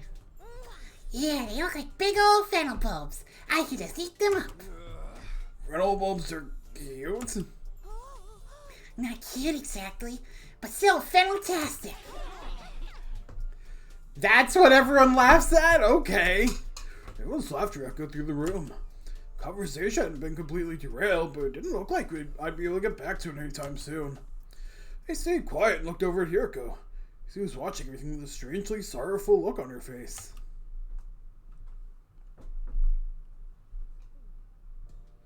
From there, the little party got started. Everyone seemed to have a good time. Well, for me, I was just trying not to get caught up on all the doubts and questions running through my mind. I still got a general idea of what everyone was on about, but who killed the most enemies in the battle, who pulled off the cool moves and when, stuff like that.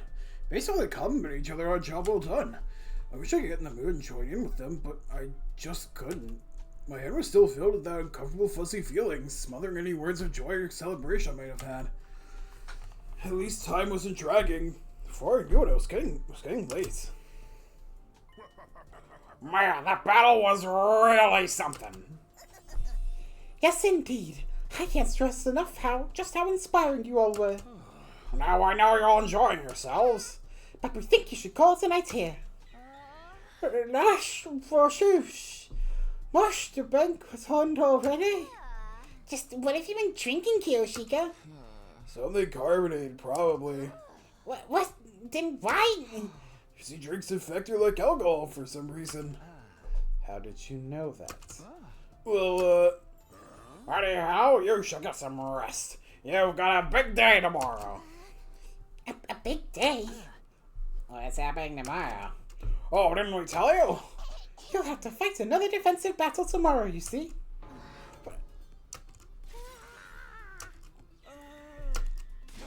why the hell didn't you bring it up sooner? Yeah, that can't be right. It doesn't make sense. Really? Why not? Isn't it obvious? Tomorrow's only day 8. And in my last timeline, nothing happened on day 8. There was no attack here at Last Defense Academy or over at second to Last Defense Academy. We shouldn't have to fight another battle until day 17, so why? Siri, Nacho, are you sure this information is accurate? No doubt about it. We had another tip-off from the eggheads in the artificial satellite. that's aerial observation and all that sense, you know? You're lying. You're making it up. Nothing like this happened the last time. The last time? Calm down, Takumi. I think all the fatigue is getting to you. Hiroko's been talking to us through when I came in. Was she on this too? Or maybe... That's how things stand. Just do tomorrow like you did today and you'll be fine. That's right. I know you'll all be doing an admirable job. Well, I guess it wasn't too bad today. We'll probably do okay again tomorrow. Damn right we will. Heck, I feel like I take them all by myself. Count me in. I'm always down for killing stuff. If we were together, I know we can do this. Let's show those jobbers who the real main event is around here. I guess we've no choice. If this party's over, then on to the after party.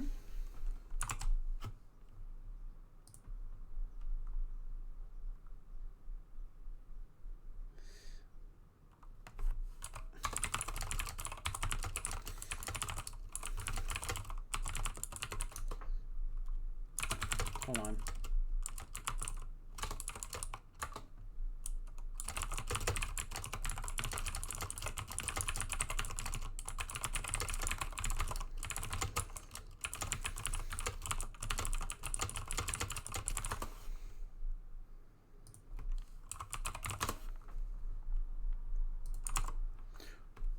I barely closed the door to my room when he appeared. No after party after all. You were there while all that was going on? I can send this body pretty much everywhere inside this school. You could have shown yourself then. They should be able to see you now. Kinda like how they could understand Mervrim in the battle today. Yes. That's because of you coming back in time and your cryptoglobin resonating with theirs. As it turns out, that's affected by the enemy as well. The Mervin was stronger than first time you fought him, wasn't he? His cryptoglobin has resonated and powered up too. And that one change has led to another change. Let me give you an example. Let's say Rocket A takes off at point S, travels 60 miles through space, and arrives at point P. After that, Rocket B also takes off from point S, but its angle of trajectory is 1 degree different. After traveling 60 miles, how far away from point P do you think Rocket B would be? 1.05 miles. Just 1 degree results in a mile-long difference. In other words, even the smallest deviations can lead to big changes in how things turn out. Like with the enemy attack coming tomorrow? Yes, for one. The commanders are stronger now, so they'll be able to mount attacks sooner than your timeline. And that person in the hood appearing must be another one of those changes. Hoodie, as you ended up calling them. I don't know who they are or why they're here either.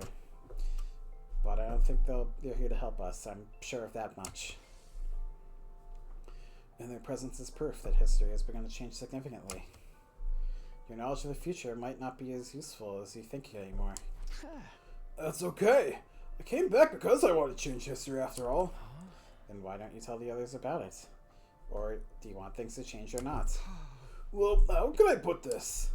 It's like your example. If I want to keep the difference in Rocket's B close to 0 as possible. It's never going to be exactly the same. There's sure to be some unexpected changes along the way. If I can, I want to stay in control and keep us on an even keel. Will you help me with that? Will you help keep the time travel stuff a secret from the others? To me, points. I'll probably never talk to them anyway. Why not? I'm not like you with your 100 days worth of experience. I don't really know any of them yet. I guess there's something in that. I know we can't rush things, but I would like you to get along with them. Oh? Why is that? Because some of my goals here is to change your future as well. My future? The version of you in my last timeline told me. Next time, I want to befriend all of you. I want to argue with you, fight with you, and until the moment I die, I want to do everything I can to live. I said that, huh? Is that the right choice, though? Huh? If I befriended all of you, it'll make things harder for you later. My happiness and yours can't exist at the same time. Come on, don't say that. And I should be going. Even appearing like this uses up energy. Sirius told me not to waste my strength on anything that isn't important. And are our conversations not important? The question finally got a smile out of him. They are to me. I wouldn't trade them for the world. Still deadly smiling, the ghost boy disappeared. Bye, Shion. Even after he'd gone, his flames remained a little longer, faintly shimmering in the dark before fading away.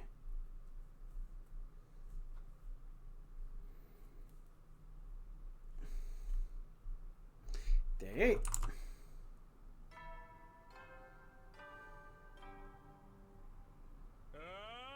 Burn out of troops! Time to rise and shine! Get ready for your 8th day of active service here at Last Defense Academy. Be ready to... No freaking way! Give me one reason we should agree to this! I keep telling you, we need every extra bit of firepower we can get. The argument we had in the cafeteria that morning after breakfast. Sarah and Nacho were nowhere to be seen. Apparently they were shut up in the war room, nailing down the strategy for the battle today. Releasing Ido, though? Isn't that going too far? You guys are new around here, so I don't think you realize just how much Mr. Otsuke despises humanity. You'd understand if you heard it from him yourself. Actually, we spoke to him already. We all went to talk to him in this cage area this morning. It was our first time meeting Sir Ito. Until then, we'd only heard about him. What can I say? We were curious about what kind of guy he really was. Yeah, so what happened? Well, he did say we looked like hideous monsters. Seriously, that's no way to speak to a lady. Back in my federation, I was considered one of the more attractive wrestlers. I still have all my own teeth and everything. He also spoke passionately of his disdain for the evil lurking in the hearts of mankind. And he said humanity deserved to be totally wiped out. How can you even think about working with someone like that? Because he also said he wanted to fight alongside us. Say what? It's true. I find you all absolutely repulsive. But that doesn't change the fact that you're the only friends I've got. I want all of us to survive more than I want to destroy humanity. So please, allow me on the battlefield again. You believed him? That's all it took for you to get my side? Not exactly, but it doesn't seem right to keep him locked up like that. He never actually committed any serious crimes, right? Of course he did. He tried to destroy Sire. Oh, hello. Hi, Ink. Why am I an egg? I'm actually, my VTuber right now is designed off of Sire, who is one of the characters in this game. Thank you, Kakaracha, for actually making this for me, for these, streams. But yeah. I'm not an egg. I'm the commanding officer. Tried and failed. You can bet he would have if he could have. If Takumi hadn't stopped him, he would have succeeded. Thank you, thank you. I really love how it came out. Besides, attempted murder is still a crime. Is it really murder in this case, or more like destruction of property? Either way, the punishment feels a little harsh. It'd be a different story if he'd, say, torn the team apart from the inside and killed a bunch of people. That's exactly what he did, without any of us ever knowing until it was too late. It's just that no one here knows that. Not the new guys are the ones who started out here. The fact they're even thinking about giving him another chance shows they've no idea what he's really capable of. Thanks to the experience what I have. If they'd seen what he did, I was seriously considering telling everyone the whole truth. Before I could. I'll kill him. When Hiroko said that, everyone turned to look at her. If you let Aito out, I will kill him. And then I'll kill myself. It's like the opposite meme. If anyone gives Aito any good graces, I will kill him and then myself. The air in the room immediately got a lot more tense. I heard someone gulp and it echoed like a gunshot in the silence. You're not being serious, are you? Dead serious. If I was allowed to go free, it's all over for us. We'd be better off resetting the whole thing. Resetting? My point is, we won't gain anything by freeing Aito. Quite the contrary. We'll lose at least one member of a team. Because you'll kill yourself if you let him out. No one dared to say anything. Hyoko's exuding an ice-cold pressure that cowed us into silence. Of course, it's not my decision to make. We should really leave this to the captain. Hey, yeah, you haven't said anything in a while, Takumi. Is something the matter? And just like that, everyone's gazes were on me. I was about to get intimidated, though. If Hyoko hadn't spoken up, my mind was already made a while ago. The answer is no. We're not letting Aito out. You can all say what you want, but I won't allow it. Not now, not ever. There's the team who started out here. All looked relieved when they heard me say that. Those who came from the other academy looked a little disappointed, but didn't argue. Well, if you feel that strongly about it. Hey, Takumi, I guess that's that.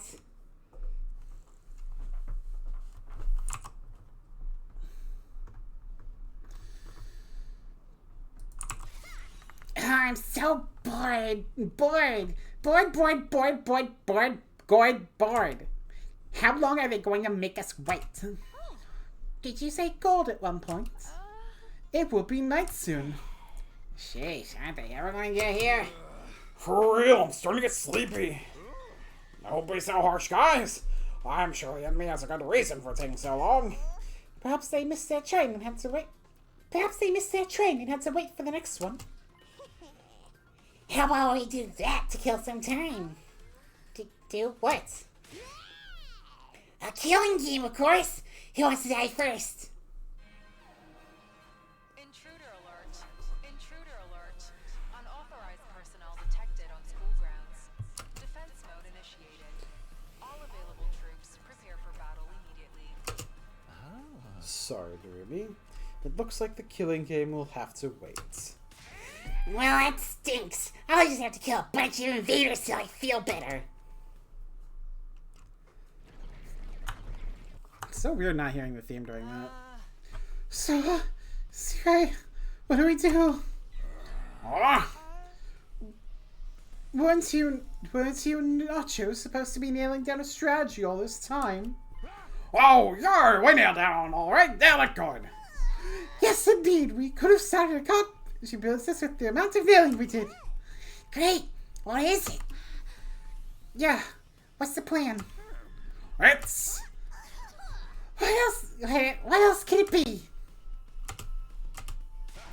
So let's Amino here figure it out. That's your big strategy? Our school likes to encourage independent thinking and student autonomy. We've got to learn things for ourselves sometimes. The best teacher is first-hand experience, after all. You didn't think of everything yourselves, did you? My dear boy, we thought of plenty. Yeah, we even a plan that involves stealing the Supreme Commander. Nope. You three, this is no time around us to stand around running your mouths. I want... you just leave Japan and now Fangamer is selling...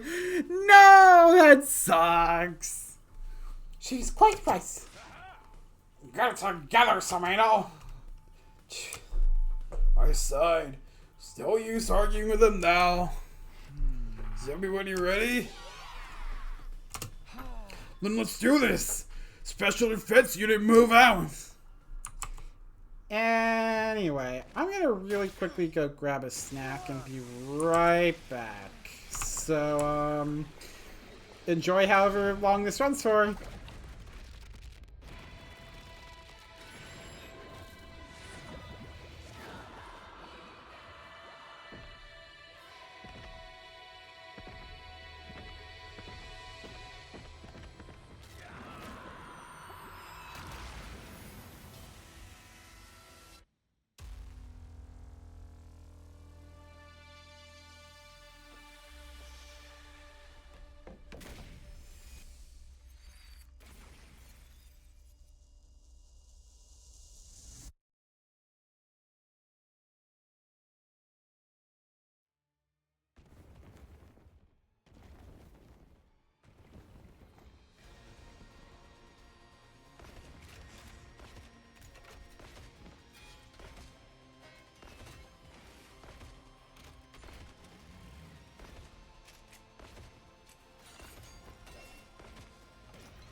Well, I'm back.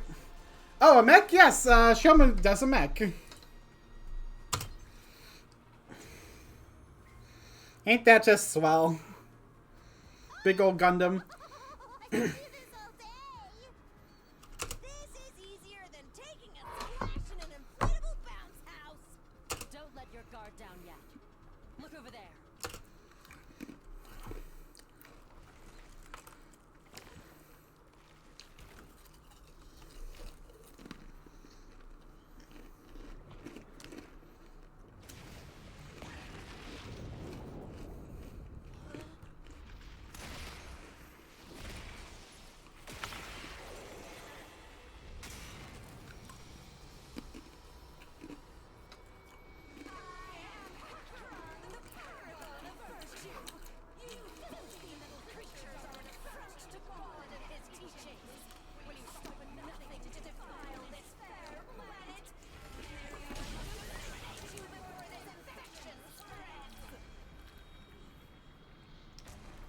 Oh, hi again, Hoodie.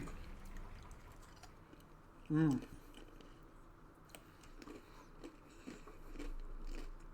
It's Hoodie. They're back again. Ignore them. We got invaders to kill. Focus on the commander. On Pakron. We can deal with the other one later. Two arms. Hmm.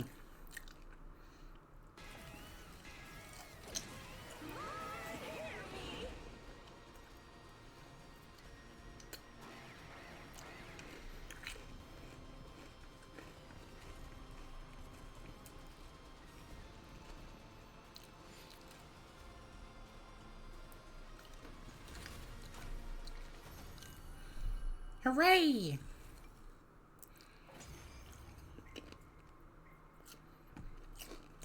Another bloodbath. We really did a number on these guys. All thanks to my galactic bazooka, of course. Are we naming our attacks now? More importantly, what do we do about them?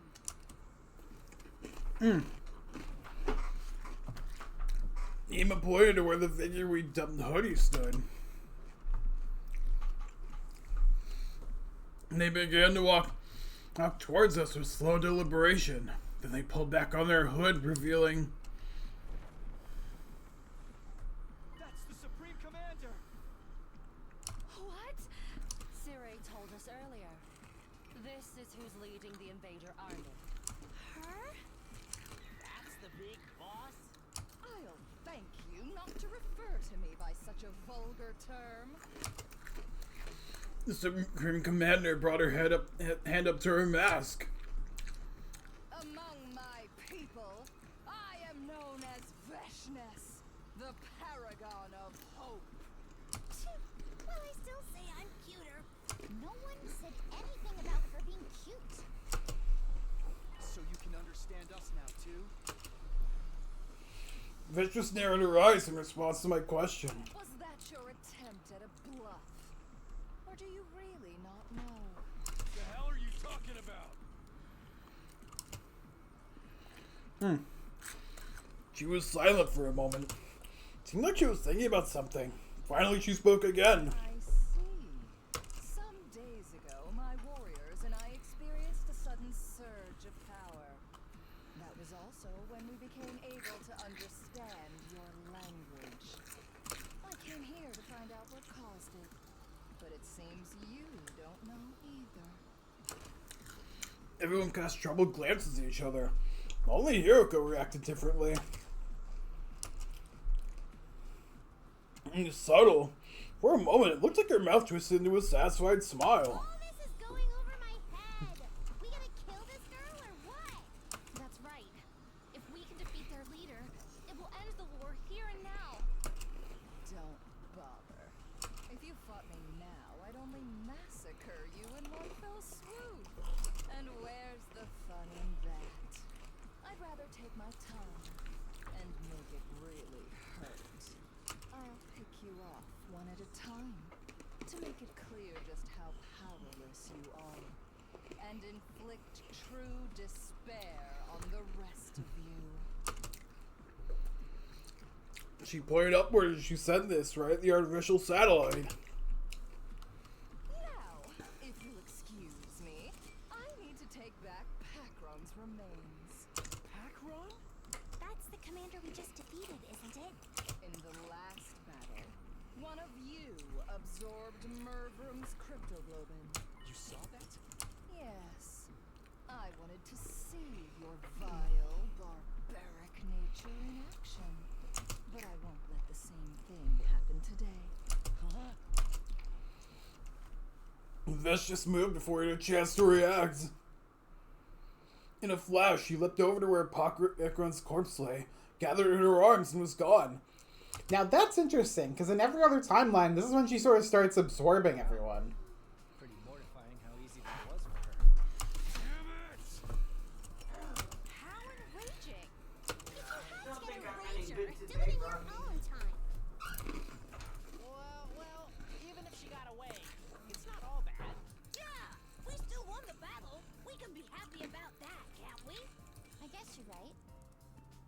All right then. Here we go. Special Defense Unit, best in the world, indestructible and undefeated. Never lose, never yield. Special Defense Unit, fight on! Hooray!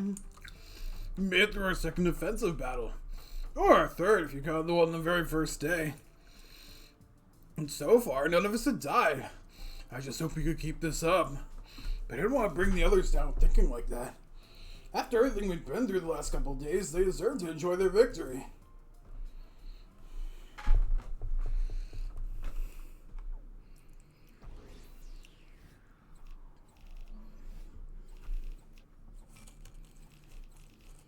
Nice.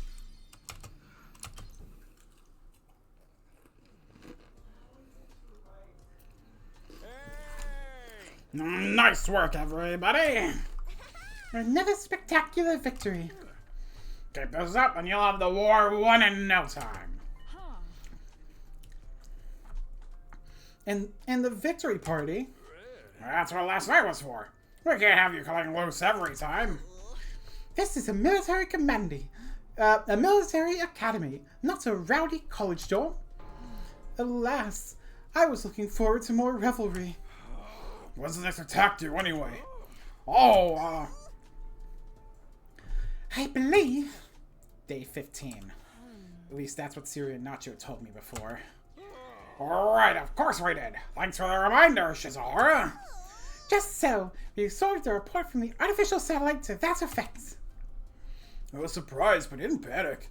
I was past that now. There was no attack on day 15 the last time around. The same one for today on day 8. At least this gives us some time to rest. From day 8 to day 15. That's, round it up to the nearest 10, carry the 1. 6 days from now. It's 7 days. 5 minus 8. 15 minus 8. What's so hard about that?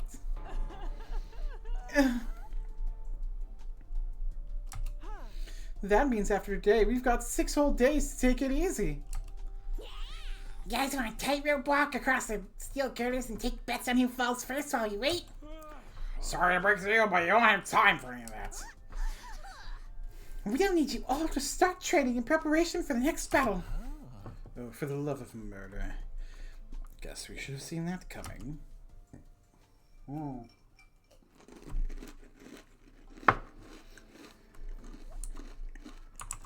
I'm chewing, give me a second.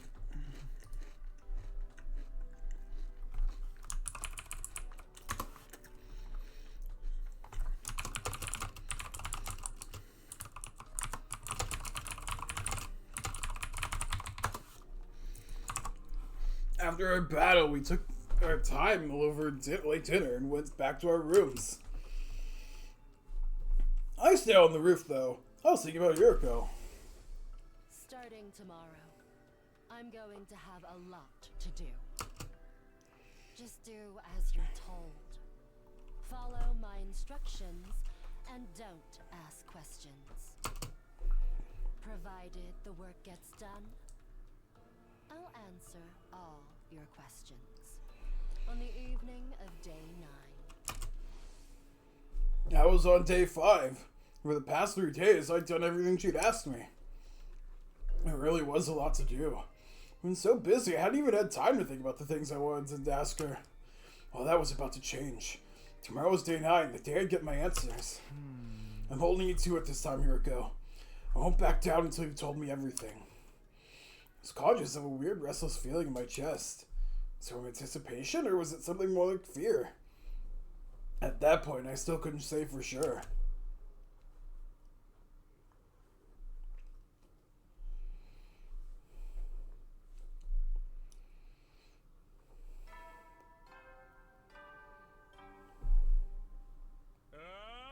Band out of troops, time to rise and shine! Get ready for your 9th day of active service here at Last Defense Academy. Prepare to spend another day enduring the unendurable and suffering the insufferable to pave the way for humanity's future greatness. Be ready to give your life to protect our beloved school from the vile and barbaric enemy.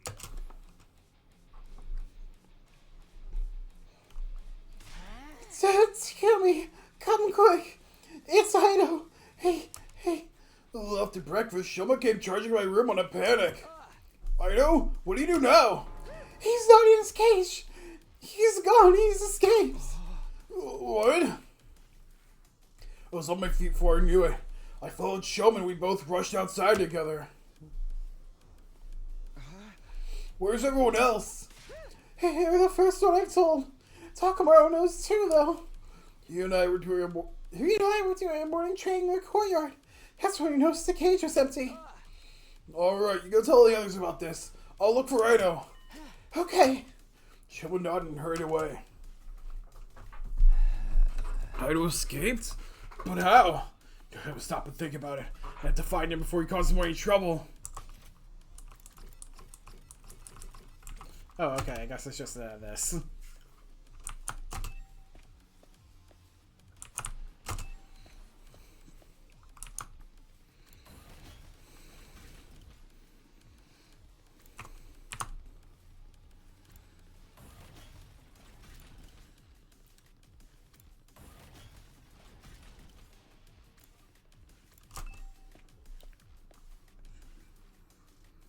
Both fire extinguishers are still here. That means Ido can't have gone outside the wall. He's still here on school grounds somewhere. I just have to find him. Okay, is there not a clue on where to go this time?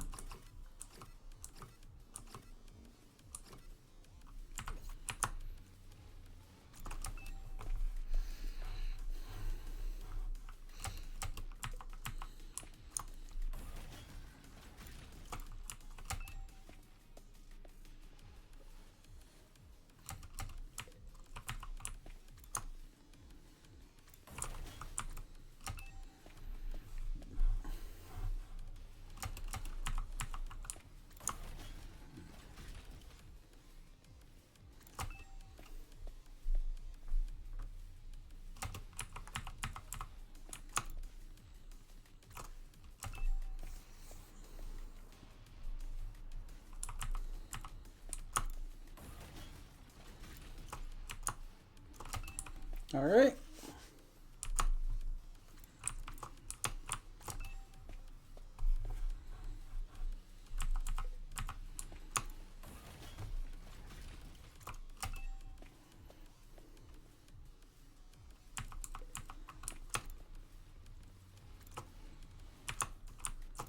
Maybe he's still in the courtyard.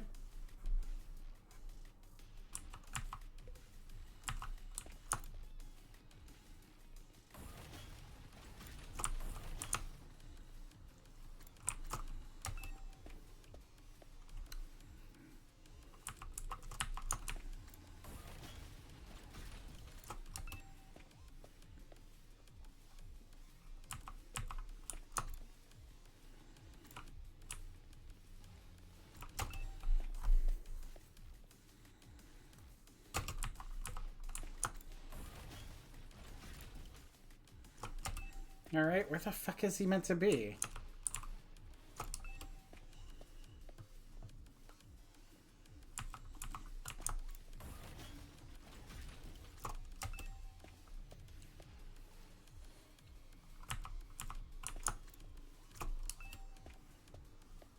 Finally, I stepped into a room and there he was. I find out, but that didn't mean I could relax. Don't make me ask again, bastard. Just what the hell are you doing in here? You've asked me that plenty of times already, and I keep telling you I got curious about something. I wanted to learn more about how the revival-matic works, so I just... That's not what I mean!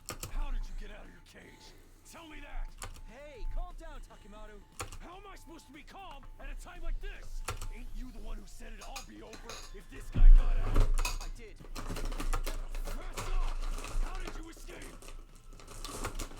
Takamaru shook Ido violently, but he didn't look the least bit concerned. I had some help from a friend. Let's just call them K. They unlocked my cage for me. What? Well, who was it? Who's K? That would suck, I guess, Ink. No, I'm afraid I can't tell you. I could never betray a friend's confidence like that. And I'll just have to force it out of you. Takamaru, no! Takamaru already had his fist raised high. I tried to grab his arm and pull him away from Ido. Didn't exactly work out.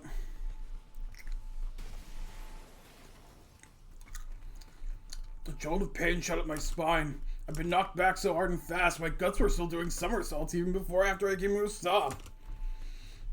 For a moment, I had no idea what was happening. The next thing I knew, I was on the floor. Takamaru must have sent me flying, and I crashed against whatever was directly behind me, which just so happened to be the Revive-O-Matic. Sorry, man. Guess I overdid it a little. Are you alright, Takumi? Yeah, I think so. Fighting the pain, I got to my feet. I turned around and looked at the machine. Uh-oh. Oh! Oh? It's broken! An almost plume of black smoke was rising from the wreckage of the Revive-O-Matic. I had a feeling things were about to get a whole lot worse. This is bad, right? That's one way of putting it. It wasn't long before everyone else heard the noise and came running. Oh, what the heck did you guys do in here? The Revive-O-Matic! It's... Oh dear, oh dear, oh dear, oh dear! Aito, you did this, didn't you? I just sighed and shook his head in exasperation. Perhaps you'd care to explain what happened, Takumi? I can give you a quick summary of the events that led to our current predicament. So basically, Takamaru did it? It wasn't on purpose. Takumi just grabbed my arm and I just lost control. Whoever is to blame, this is a catastrophe nonetheless. Yeah, if we can't reuse the Revive-O-Matic anymore and any of us die in battle, then we stay dead. There's no coming back anymore. The whole group seemed to freeze up for a moment. A lot of them started to glare accusingly at Takamaru. Come on, everyone. It's not all bad. Maybe we can repurpose the wreckage and use it to grow fish. I'd better inspect the damage and see if I can repair it. Before you start, it's back to the cage with you, Itsuki. I don't remember saying you could wander around as you please. You guys take him back to the courtyard. Nacho and I will get things started here.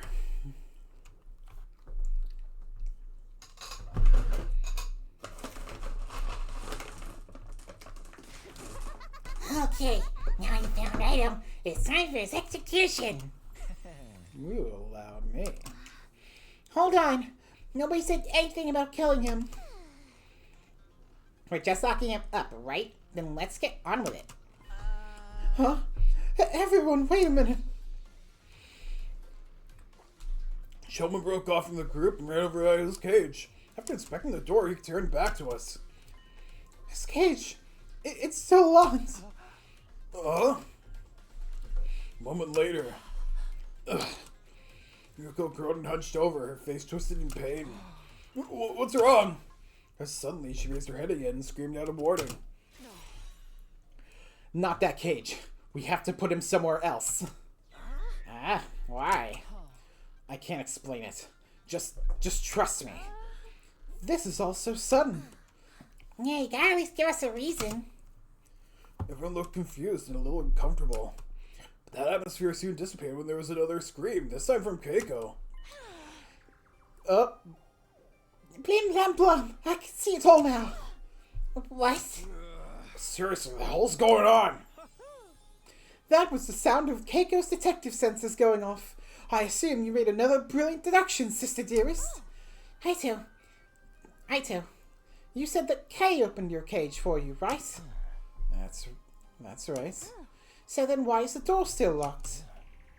Well, did Kay lock it again? No, that wouldn't make sense. The cage would have been empty. There'd be no point in locking it. There's only one key to this cage anyway, and that key is... I've got it. Sierra gave it to me when he left the infirmary. So how did Kay open the cage in the first place? If Zero had the key up till now, there's no way anyone else could have opened it. In other words, there never was any Kay. Aito escaped from the cage all on his own. Everyone gasped and looked at Aito. In response, he just smiled. I see. That's an impressive theory, but assuming it's true, How exactly did I get out all on my own? Oh, well, you must have. I don't have a clue. What a pity. Shall I tell you the answer then? Your first guess was actually the right one. After I left the cage, Kay locked it up again. I'm calling BS! That does sound pretty logical. Perhaps. But consider the alternative. What's so logical about the idea of me breaking out on my own without even damaging the cage? Okay, then tell us who Kay is. I've already told you. I can't. How about we torture you out of him? Ooh, sounds fun. There's no point in doing that.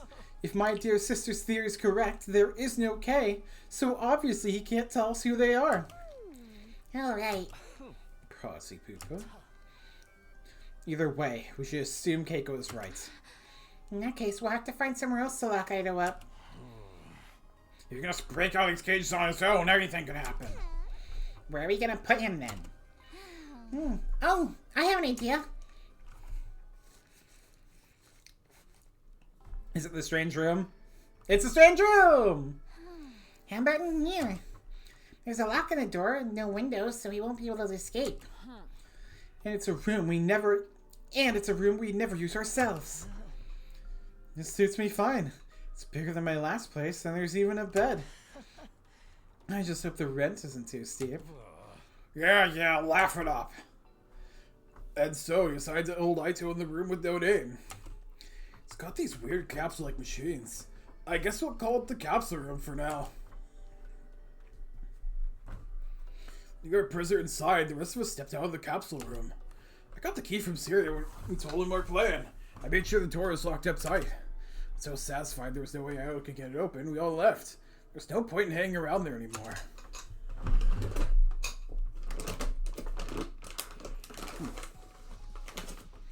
I had a lot on my mind. Ido, the broken revivomatic, this mysterious K person, whether or not they really existed. Day 100 was still a long, long way off. I have to strengthen my bonds with the others if we are going to become a real team before then. Hugo said she'd tell me everything today. Tonight, actually. Means I still have some time to kill. Maybe I'll go hang out with someone for a while.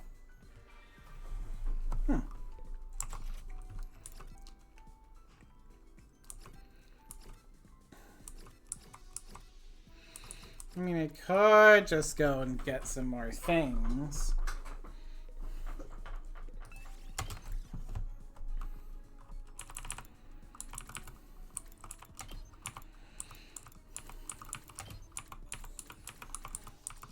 Girls' night! Move out.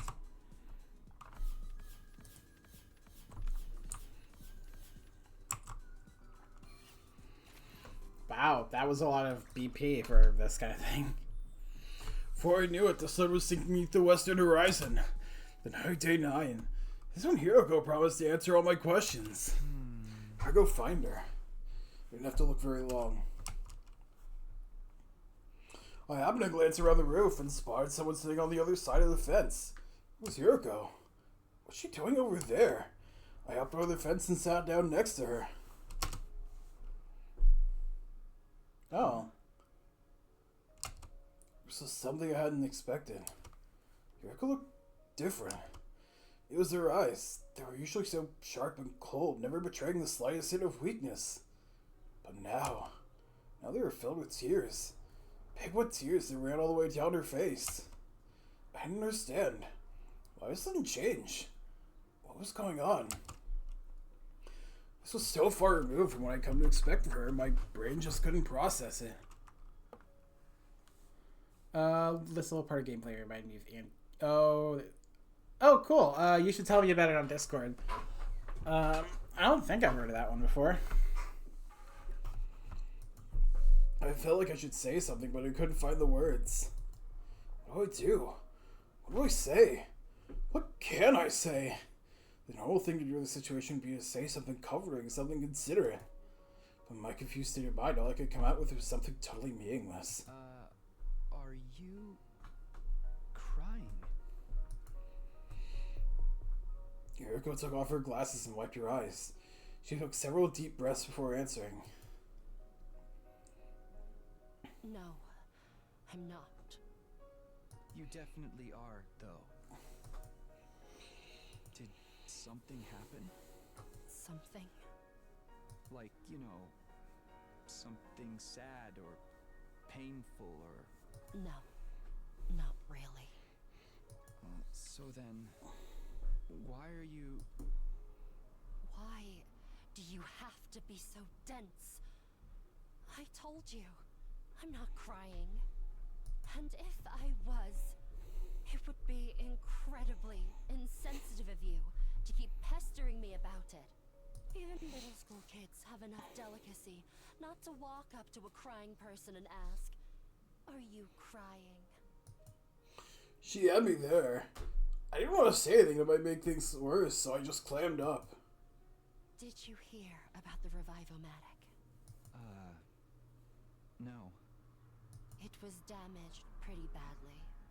Sire and Nigo have made some repairs, so we should be alright. Have you ever had to do this thing where reading comics or manga, and it's in your mind making dumb casts like that? Not really. I don't really think of voice actor names too much. I sort of have trouble just like assigning people a voice in my head if I don't have something to go off of. Even like this voice acting thing for them is kind of like tricky. We can at least revive each other again.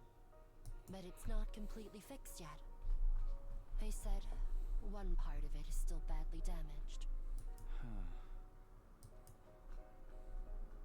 Yuko's eyes were still fixated on the ceiling that stretched in front of us. She didn't look away when she spoke again. The way they light up the night like this. They're really quite beautiful. The undying flames? Yes. The same flames that will raise this world to the ground in another 90 days. Wall of fire flicking in the distance as if it were already burning the night sky. The way the flames moved, you could imagine they were dancing with joy. Or writhing in agony. What are you doing here, anyway? Do you really have to ask? She avoided my gaze and turned back to the horizon. Cold breeze blew, ruffling her hair. It's the night of day 9. You promised to tell me everything if I made it this far. I've done everything you asked. Followed all your instructions without question. So now it's your turn. It's time for you to keep your promise. There was a long silence while I waited for a reply. Every time the wind blew through Yuko's hair, it released a gentle, sweet aroma in the air. It was calming. Comforting. I'd smelled it somewhere before recently, but I couldn't quite place it. Lavender! It's the... Was this it? Yeah, you lavender? Yeah, I'm already ahead of me, myself. God, fuck! So I started to recognize it. Hiroko spoke up again. No. It's not over yet. Why not? My instructions. I have one last order for you to carry out. What is it? Even now, she still wouldn't look at me, which made her request a little more than a whisper even more surprising. Kiss me. Ha!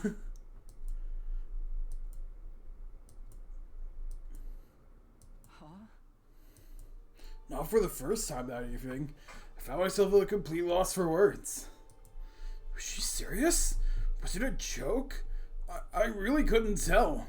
No, it had to be a joke. There's no way Hiroko would... Or maybe it was a trick. Maybe this was her plan all along.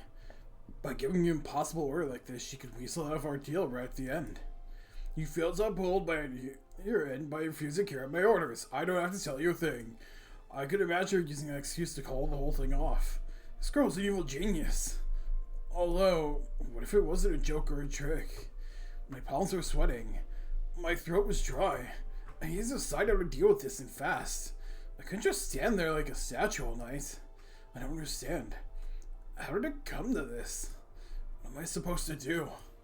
There's no time to think about it. I just have to make a choice. What do I do here? Okay.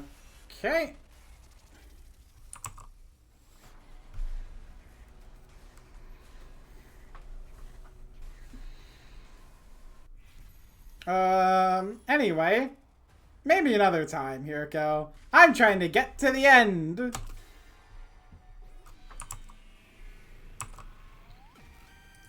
It's your future.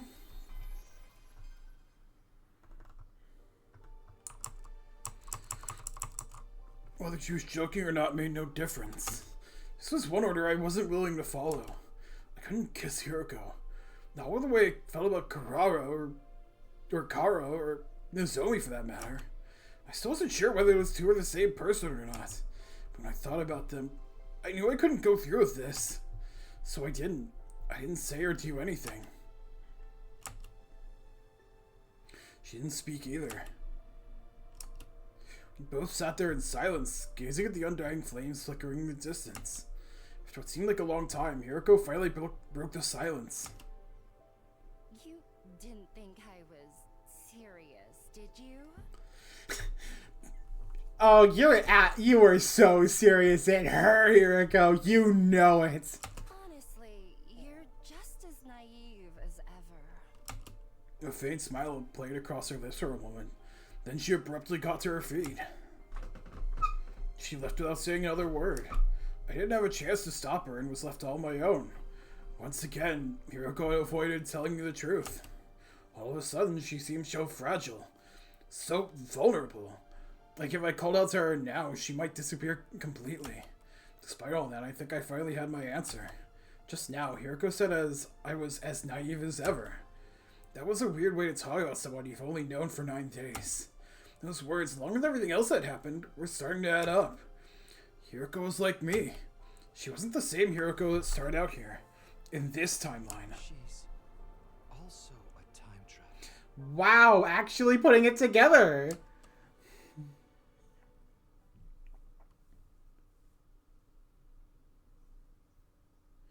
Day 10. We'll see if I run into any story locks.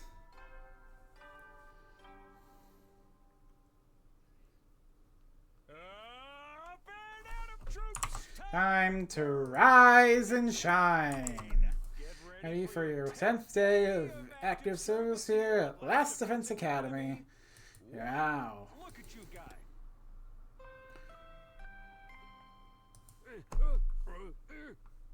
Hello? This is a supplemental broadcast. Ignore the announcement about celebrating your milestone. I already unlocked all the classrooms. That means you don't get anything special today. Just use this time to train extra hard, okay? Training, huh? I doubt I'm making time for that today. I had something more important to deal with. Namely, picking things up where I left off with Hiroko. She pulled me off again last night. I was getting tired of this. Today's my day to get the truth out of her. Of course, just saying it was one thing. How do I actually do that, though? Technically, I refused to carry out Hiroko's final order. That meant our deal was off. If I tried the straightforward approach, he'd only blow me off again. What else can I do? Sounds like such a cliche, but maybe I could give her a present? Something special. Something that would show her I really care and get her to trust me. My problem is I can't think of anything that would move Hiroko that much. I thought about it a little longer, but she still didn't come up with anything. Guess I'll have to ask the others. And so, after breakfast, I set out to ask around to try and figure out what to get Hiroko. Okay, it's gonna be a convincing thing. Who should I talk to first? Alright. Oh god, okay, let's go in order of whatever.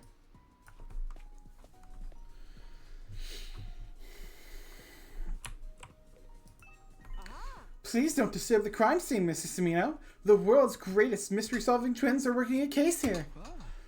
A case? Isn't it obvious? The SAD, or the Scandalous Atsuki Disappearance for short. Why is the short version longer? Have you found any clues? No, no, not yet. But there is one thing that's interesting. Takumi, did you notice anything strange about the courtyard when we came here last night? No, not really. The ground was damp. The whole place was soaked. There are a lot of plants here, so there is a lot of moisture around. But it was a lot wetter than usual yesterday. It was like the courtyard had been doused by a sprinkler or something. No, I didn't notice that at all. What's that got to do with the sad case? That's the question we aim to answer during this investigation. The ground in the courtyard was wet. It's weird, but I've got other things to worry about. I asked Ema and Keiko for ideas of what might make Hiroko open up her heart to me. To their credit, the two of them gave the matter some serious thought before answering. Sorry, I've never really spoken to Hiroko all that much. Me neither. I don't think I can tell you anything useful. That's too bad. Yeah, maybe this will make up for it. Keiko reached in her pocket and took out something. What's this? It's a piece of poo. What? She's kidding. It looks like some kind of animal fossil to me. I couldn't tell you what kind of animal it was, though. We found it while we were looking for Ito before. Looks rare, doesn't it? Here you go. Not waiting for a reply, Keiko pressed the strange fossil in my hand. Well, I had no reason to refuse to take it. I figured it might come in handy for something later on. I should save as well.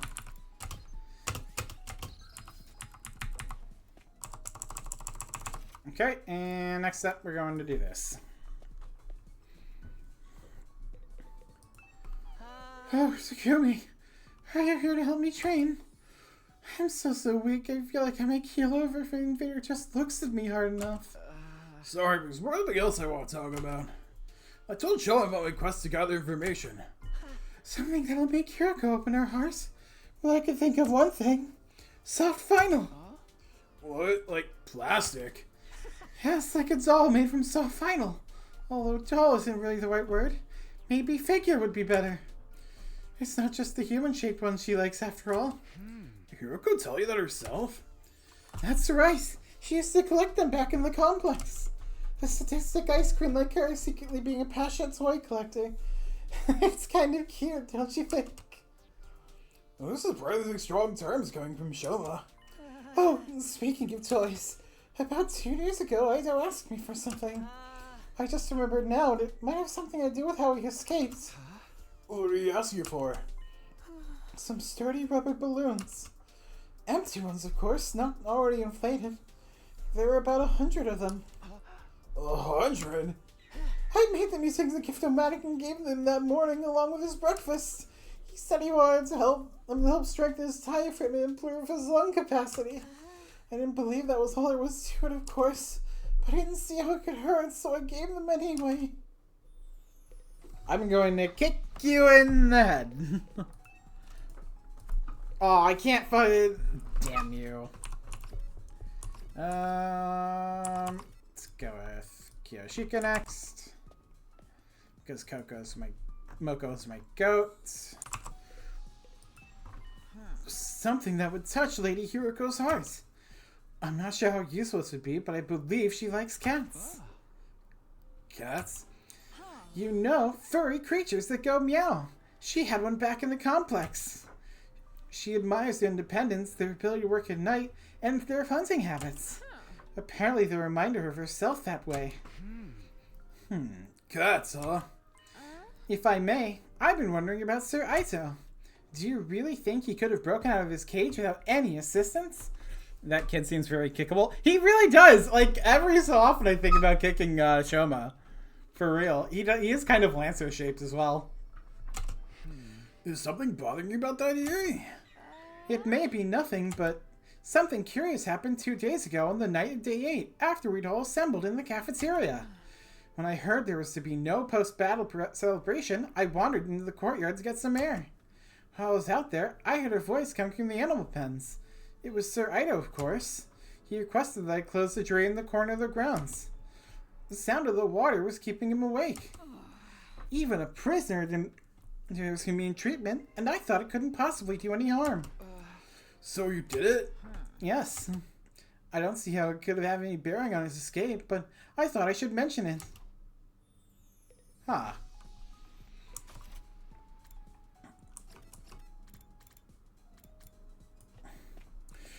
Hey, Ido! Do you know what I could give for your Hiroko? Hello, Takumi. I've been thinking about when you visited me a while back and said you were alive. I've been trying to figure out what you could have experienced to make you say that, and... And what? You really want to know? Yeah. Then let me out of here. I promise I'll tell you then. So that was just another ruse, huh? Was it though? I assure you, it's a very convincing theory. If I would fall for that, I cleared an Ido for a moment in silence. If you did let me out, I could be useful in other ways too.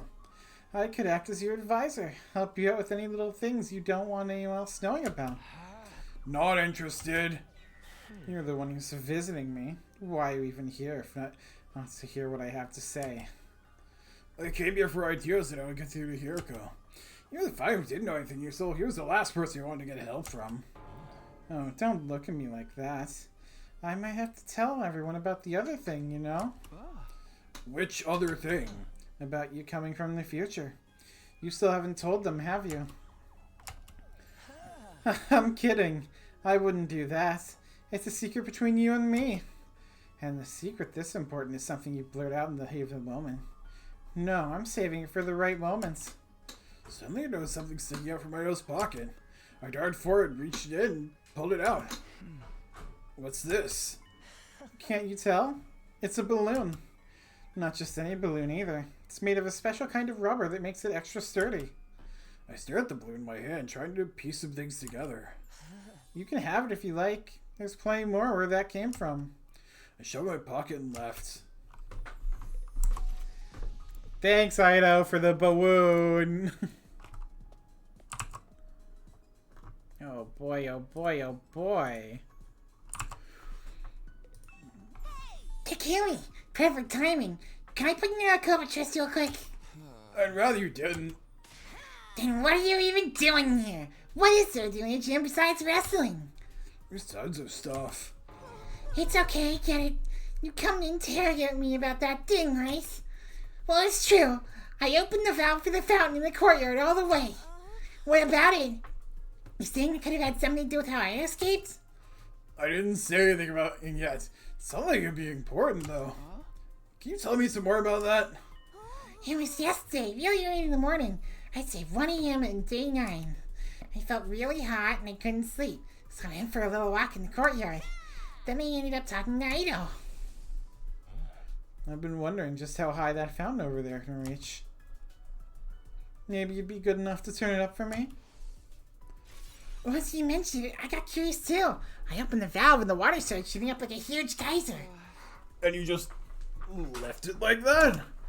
Yeah, Ido asked me to. After it said watching it would help him sleep. That definitely sounds suspicious. Wasn't sure what it meant yet, but I felt like I definitely should remember it for later. Right now, I had to focus on Hiroko. I switched gears and asked Moko if she had any idea on what she might like. She thought for a while before answering. I don't know how much this'll help. She just told me she likes stuff that comes in sets of 3 colors. 3 colors? Yeah, stoplights, sports medals, that kind of thing. Even wine that's got red, white, and rose. Oh, and another thing. Moko reached in her hood and pulled something out. Sen Shokupon?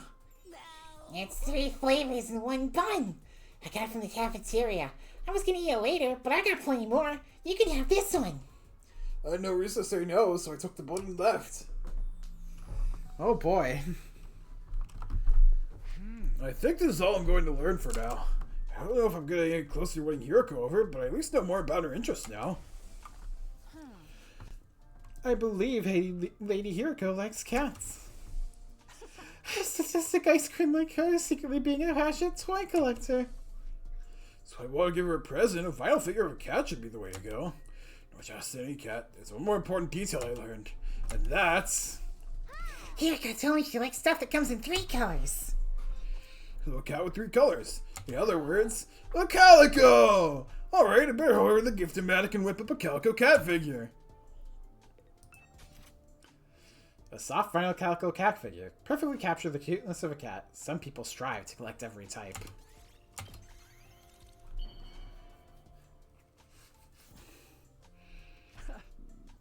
Okay, it's done. Now I just have to give it to Hiroko. Alright, time to fight her. Mentally, with my words. It took me a while to figure out where Hiroko was. Sometime after sunset, somebody told me they'd see her going to her room, so I hurried over there.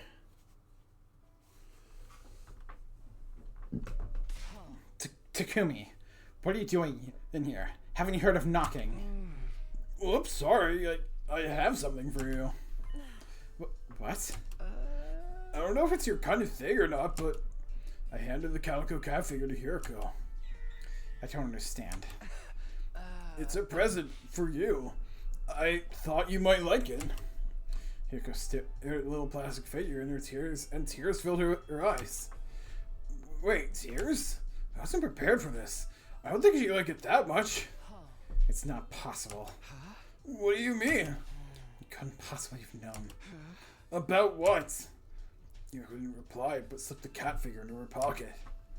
There's more going on here than I realized, but I got through to her. That much was clear. Pressing my advantage, I looked her in the eyes and asked again. Hiroko, please, tell me the truth. The truth about you.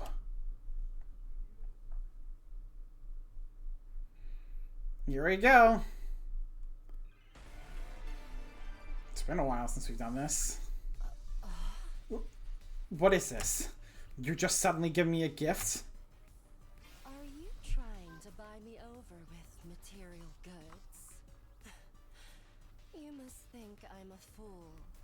Did you think giving me a present would get me to spill my guts to you? Please don't project your ridiculous ideals onto me. This, paltry trinket isn't enough to change my mind.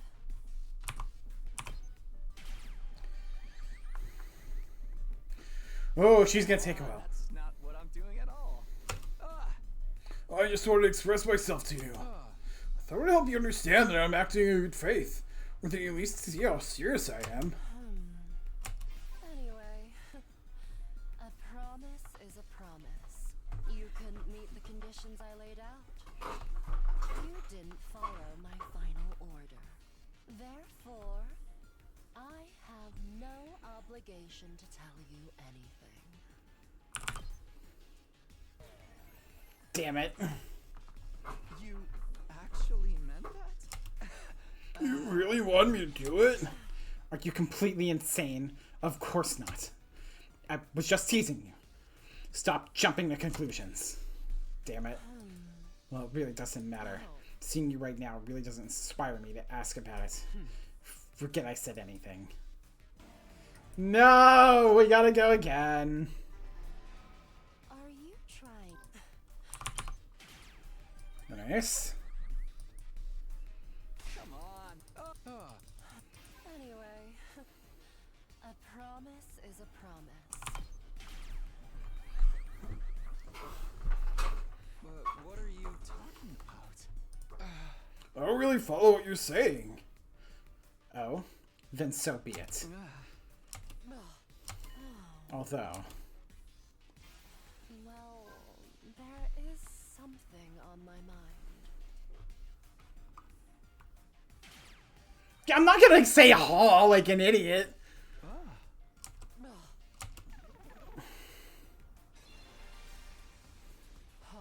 Let me just ask this.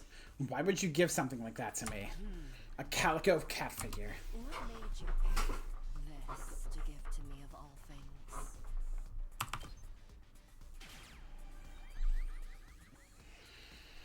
It's like I told you before. I somehow knew you'd like it. I see. It's true. I do like calico toys. Being totally honest with you, I was happy when you gave it to me. But how? How did you know? My fondness for soft vinyl figures. You couldn't possibly have known about that. Ha! We're tricking her! Well, Hideko, you told me yourself. I asked Kyoshika, Shoma, and Moko about you, but that was just an excuse. I knew long before I asked any of them. I swear it. The fact that you like cats and collect calico toys, Like I said, I remember you telling me yourself. But how could you? No, that's impossible. This has to be some kind of mistake. Well, I guess you have my thanks for the calico toy. Thank you.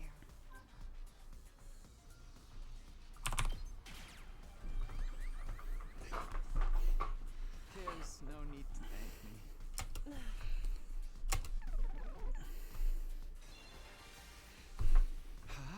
Hey, what'd you say just now? What'd you mean by that's impossible? Never mind. Don't worry about it. How am I supposed to... I told you. It's some kind of mistake. There's no way you could have known. What? Whatever.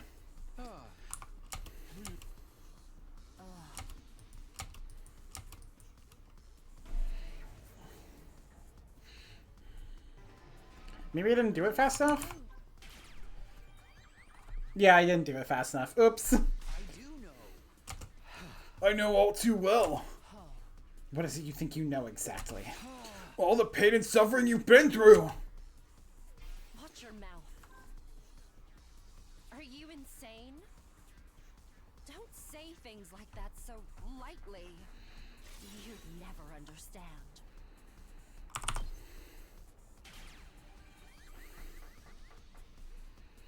You've been isolated all this time. Shouldering this burden alone. Isn't that right? Stop it. I guess, if there's something weighing you down, I want a piece of that burden. No, not just a piece. Listen to me, Hiruko.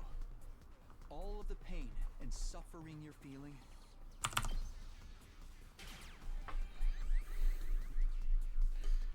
I'll share it with you. Takumi.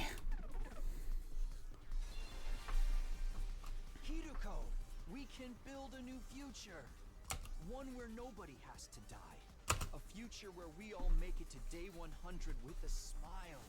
Not just day 100, day 101, day 102. And every day after that too. Let's create a future where we can live happily forever. But if we're going to make that happen, you need to tell me everything. So please, tell me, Hiruko. So we can make the perfect future we all deserve. We can make the perfect future that we all deserve. Together. Yeah!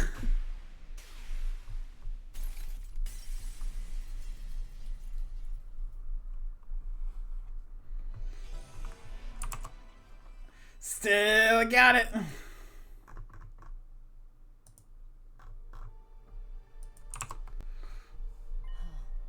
Takumi, are you sure you can handle it? The truth is a lot more cruel than you think. And once you hear it, there'll be no going back. Are you prepared for that? Do you still want to know? Yes, I'm sure. Alright, I'll tell you. But promise me one thing first. Whatever you might learn, don't let it destroy you. I looked into her eyes again. Okay, I promise. Here, I seem to accept my resolve. And then she abruptly left the room and led me outside. What are we doing out here? I want us to see the satellite. Yoko looked up in the night sky where the pale, shimmering artificial satellite hung in the world of space. It's so far away from us. Almost impossibly far. It looks so big. So close. Like we could reach out and touch it. But we'll never actually get there. Or more accurately, we've never got there. Even after everything we've tried, it's always just out of reach. Everything we've tried? You've probably figured this out already, but I'm a time traveler, just like you. I hesitated for a moment, then nodded. But this isn't a one-time only thing. I've lived through these 100 days countless times. Every time, things play out a little differently and create all kinds of new problems. I've experienced all those variations, all the branching timelines that result from the different choices we make. That's why I've been able to tell when the next attack is coming, among other things. And all this doesn't just apply to me. There's someone else. And that's you, Takumi. You've also experienced our 100 days countless times before. What's she talking about? I was so confused. I glared at the first thing that came in my head. That can't be right. That's only the second time here. No, it's not. You've been through this just as much as me, over and over again in an endless loop. Even now, this is only the most recent in a long series of 100-day cycles. You just can't remember the others.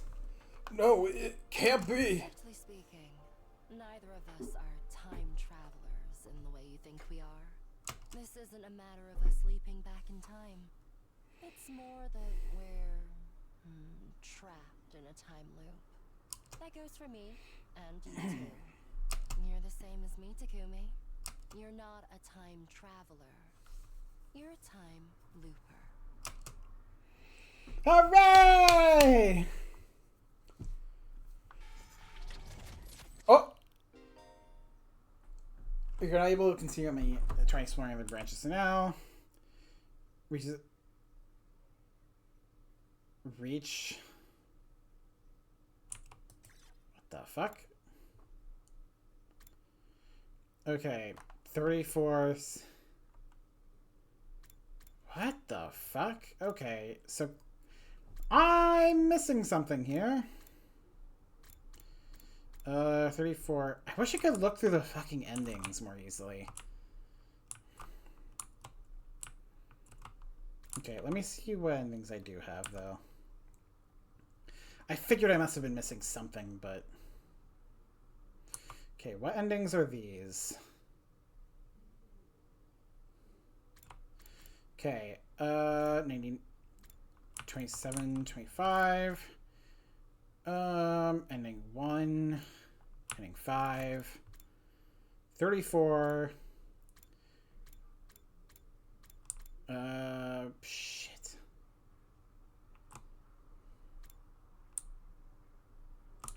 The fuck? Whose side will you take?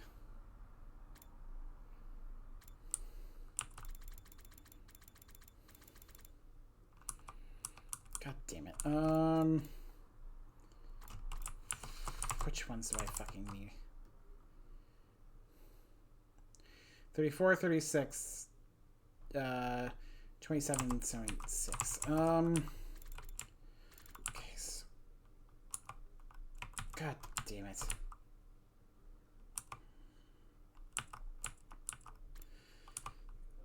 Oh boy! 38, 37,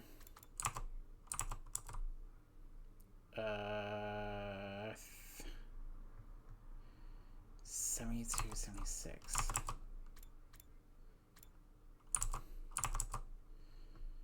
$34, 36.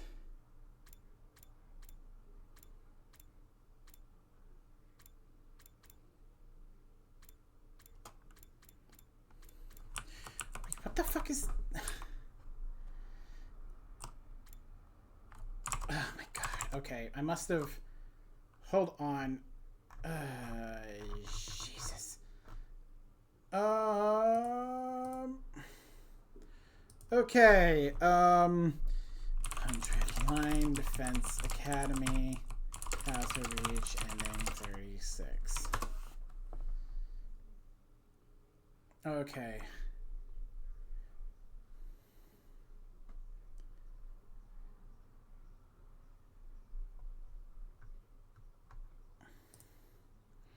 God damn it.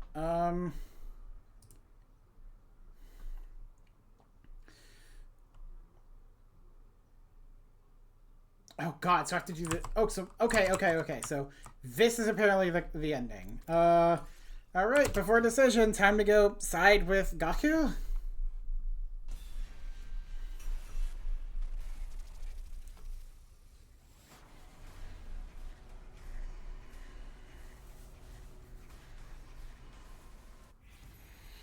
Alright.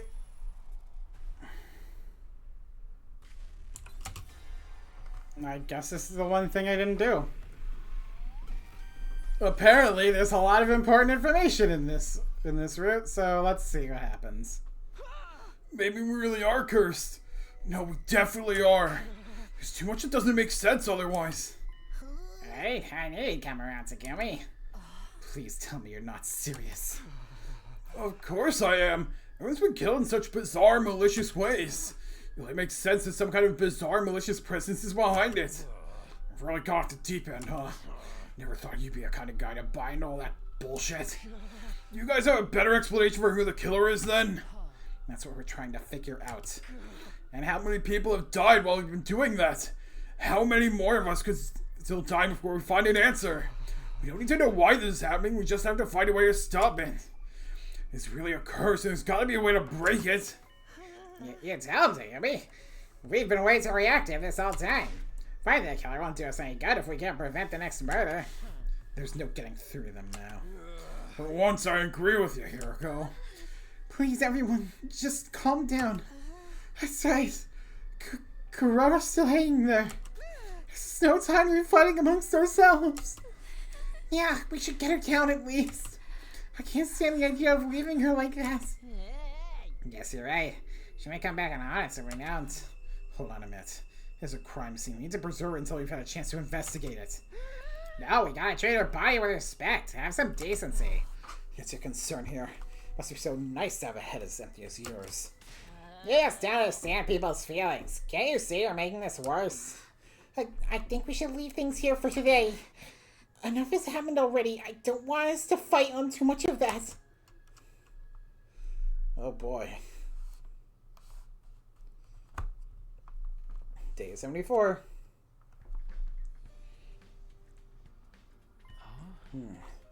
Could you run that by me again? We think that all these murders have been because of a curse. So now we want to find a way to get rid of it. It's probably invader ghosts who are causing this curse, so we figured we need some kind of invader ritual to deal with them. Have you found anything in here about, like, exorcism and stuff? Are you sure about this, Takumi? You really think it was a curse that killed the others?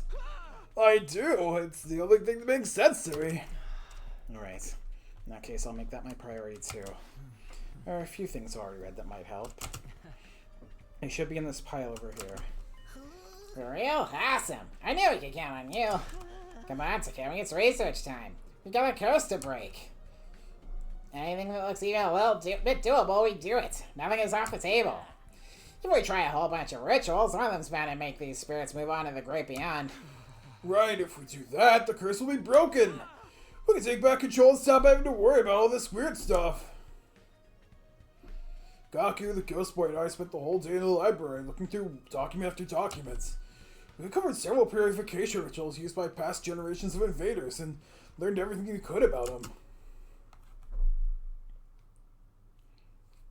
Day 75. This music. It's an invader funeral song I recreated from the stuff in the library. Pretty sure I nailed it too. It's scary how talented I am sometimes. Yeah, it's pretty amazing to put together a whole song in just a day. Well, I was wondering what all this racket was. I should have known you two would be responsible. Well, laugh while you can, Hiroko. But this track is gonna save us all. If that's what makes you feel better, then by all means. Do whatever you want. I'll even let this disturbance of the peace slide. I don't care anymore. Man, knowing that she's gone through this a bunch of times, this must be, like, incredibly infuriating. She really hates our guts. Hey, get her, man. She's the one who won't open her mind to the truth. Come on, we got more composing and arranging to do. Really? It's the only thing I found in the old documents. We gotta try all of them in case the first one doesn't work. I'm also gonna put them all together into one big ultimate funeral dirge mega mix. Sounds good. Let me know what I can do to help. God fucking what's that smell? It's like dishwa, or a cesspool, or the inside of my room. That's just the smell of salvation. It's a special ultra-strength purifying incense. It's practically guaranteed to keep away evil spirits. I think it's going to keep me away too. You're not planning to burn that all over the school, are you? Sorry, we don't know where the spirits could be coming from. Gotta cover all our bases. I'd really prefer if you didn't. It's enough. Well, that might be okay. I can probably get used to it. But I feel bad for everyone else. Show a little perspective, guys. The smell is gonna prevent anyone else from dying. Perhaps, but... Now, Roy, tomorrow's match will be even more effective. Wait, you're going to keep burning it after this? Of course, yet they say, Rome wasn't exercised in a day. Sorry, but I've never heard anyone say that. Yeah, me neither. Now ruin this for me. Oh my... Please tell me it's just a comedy beat ending or some shit, I don't know. A higher order exorcism. Yes, you can think of it like a special ritual to get rid of Wraiths. It takes 3 days in total, but all the sources say it's incredibly effective against any and all malicious presences. It's really that powerful? Is it? Those are solve all our problems, baby. Perhaps. Considering how strong it is, it needs a lot of preparation. You need holy water drawn in from a particular spring, and coals for the sacred fire. Also, a medicinal herb that only grows on the highest mountains in this region. Unless you can get those things, we can't even start the ritual, let alone see it through to the end. It does sound like that'll be hard to get our hands on. If we really break curse, it'll be worth the trouble. Yeah, that's the spirit. We'll psych ourselves up today and start looking for the stuff tomorrow. Project Exercise the Wraith and Save the Day is on! Oh boy.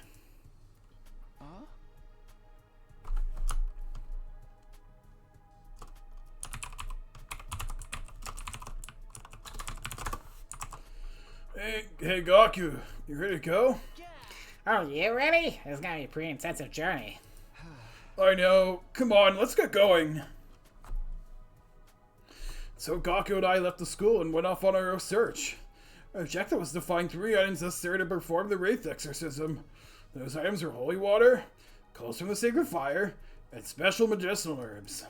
We wandered far outside the wall of fire in search of them, but we didn't find anything of the sort.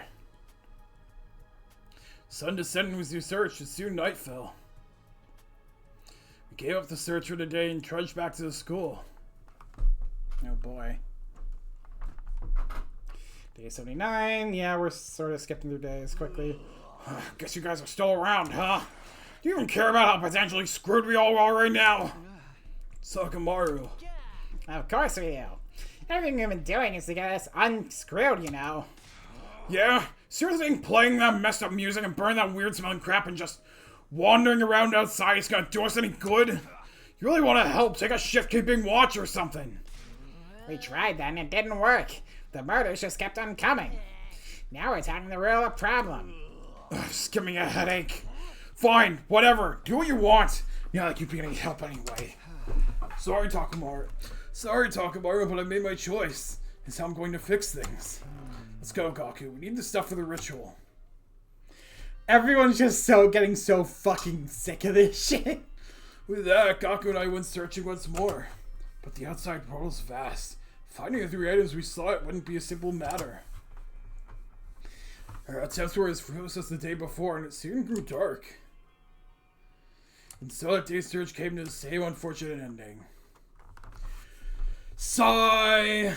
This sucks! Come to think of it, I haven't seen that ghost woman in a while. Maybe all the countermeasures are starting to take effect. I'd like to think they are, but I can't let my guard down. For all I know, she could be waiting to strike when I least expect it. For now, I have to concentrate on gathering anything for the ritual. It was the 3rd day of research. We walked around until our legs grew stiff. But, of course, we still couldn't find a single of the 3 items we needed. As the darkness of the night set in, Gaku and I dejectedly head back to the school. Day 81. Is it just gonna be, we can't find it for the whole day? We were met with good luck that day. We were halfway up the mountainside, shrouded in greenery. We found a pure spring flowing with pristine water.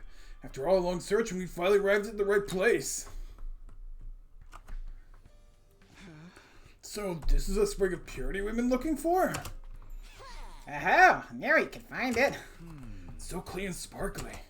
It almost feels sacred in a way. I guess it would need to be for a ritual like... What? Quit being so uptight. Strings don't come like this, don't come every day. We might as well have some fun with it. Take this. Oh, now you've done it. You think this sacred water's here for you to play around in?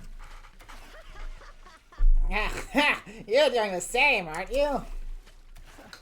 You started it. Man, you two really aren't taking shit seriously, are you? Man, I wish you had some girls here.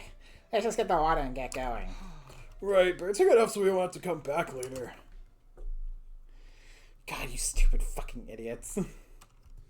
Why is this a required reading ending?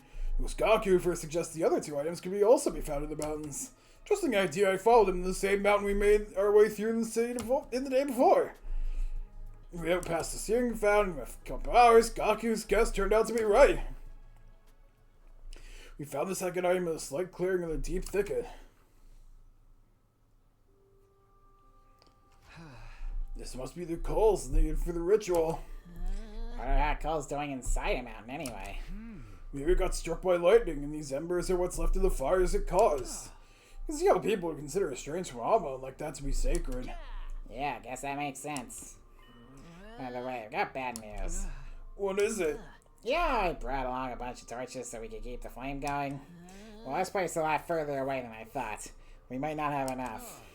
It'll all be for nothing. It goes out before we get back. That just means you gotta run. It's a full-on sprint all the way to school. A sprint, huh?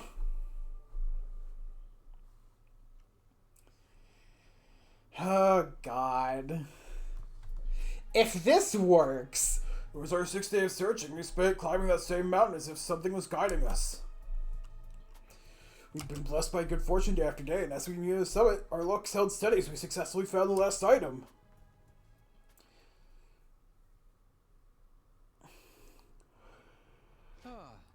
This is the herb we need, right? Must be. Let's pick as much as we can find and head back. Well, if we do that, this plant could go extinct. I'm all for taking some extra, but taking all of it's going to be overboard. It's a little late for that, don't you think? Once you get to day 100, it's gonna get torched along with everything else anyway. What's the difference if it dies out a couple of weeks earlier? I get your point, but come on, can't we just leave a little bit behind? Seriously? Why?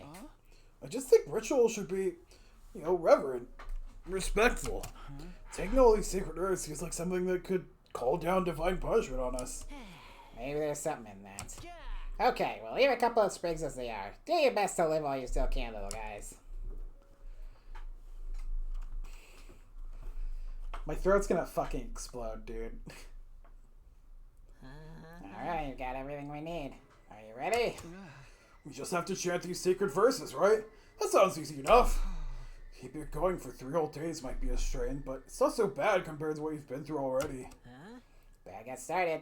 Now we're on the curse might strike next. Let's do this.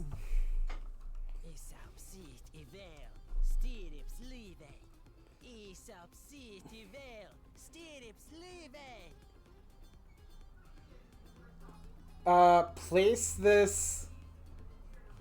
something.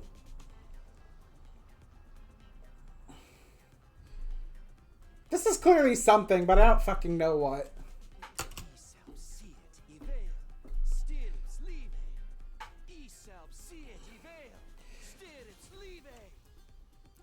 Oh, place this leave. Spirits evil. Oh, evil spirits leave this place backwards. You're kidding me, dudes! Are you kidding me? Evil spirits leave this place but backwards. Disturbing the peace again, you two. What are they doing? Beats me. Just ignore them.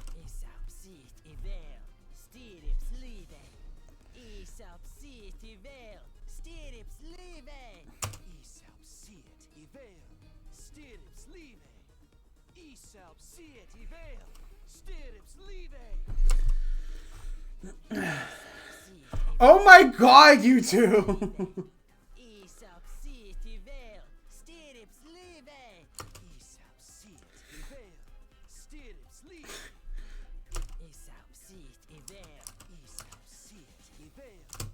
Gaku and I continued chanting all the rest of the day. Again.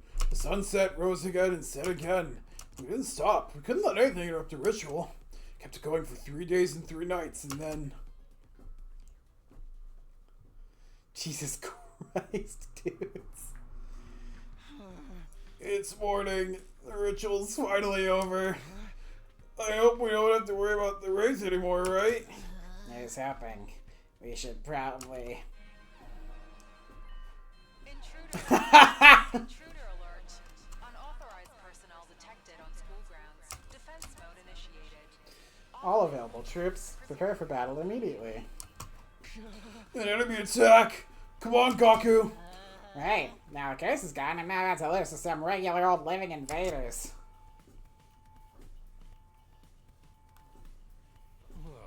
Chumps actually decided to show, huh? I thought you'd be too busy chanting your magic words. It'd be so much easier if that worked to get rid of invaders too. Come on, Hiroko, don't be too hard on them. I can't help it. I'm so tired of all that ridiculous hocus pocus they've been doing. Say what you want. We did what you needed to be done. Anyway, the invaders are almost here. Right, let's focus on the battle for now. Dead. By the planet.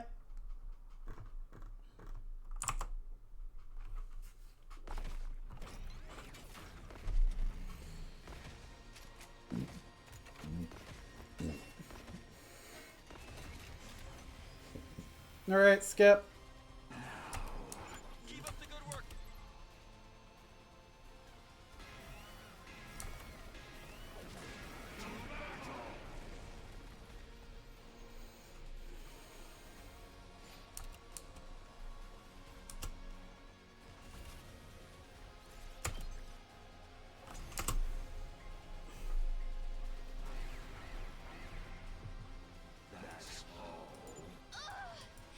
What do we do? It's all right. Leave it to me. I'll do something about him with my ability. We're definitely at a disadvantage. Yeah. Yep.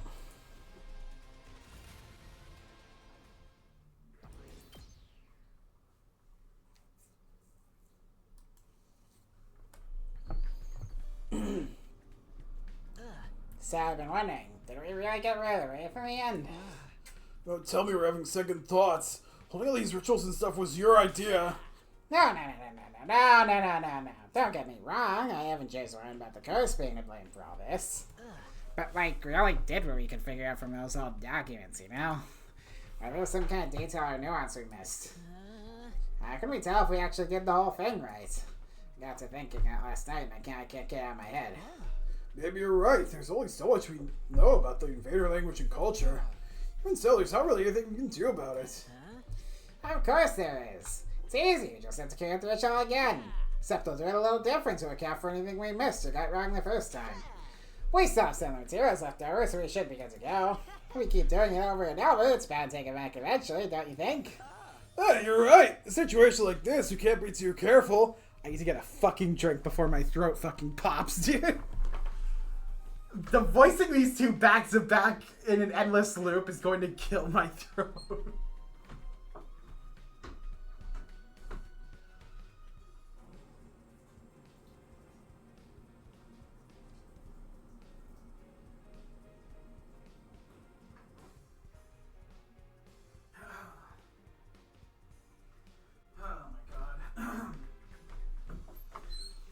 If I lose my voice, I'm going to get so screwed at work. I cannot afford to mistreat my throat. Then it's on. We'll rest up tomorrow and make a fresh start the day after. Sounds good. So it takes to keep everyone safe. You can count me in. Oh my god, they're just gonna keep doing the fucking ritual till the end, huh? Morning, huh? I think I used to prepare my body for tomorrow. I spend it like normal and spend some time with everyone, but still, I feel like the others want to hang out with me right now. That's what I want to do is make everything more awkward. In that case, maybe I'll start by some more incense and purifying salt and stuff instead. Well, hey, I just need to take it easy. That's the best thing I can do today. Yeah. Just get to the fucking casino. Okay, it's time to get the ritual started.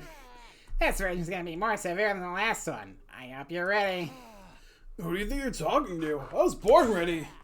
That's the spirit. Let's do this.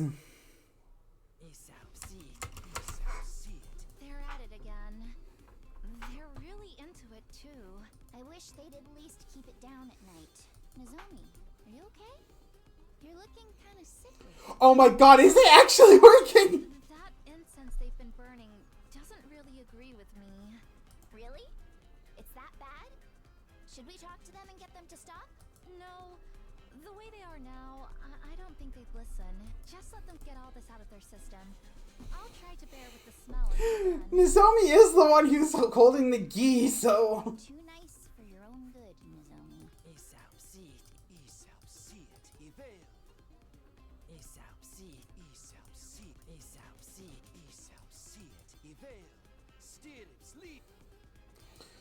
Kodaka and I continued chanting the rest of the day again. Sunset, rose again, set again, kept up for 3 days and nights, and then...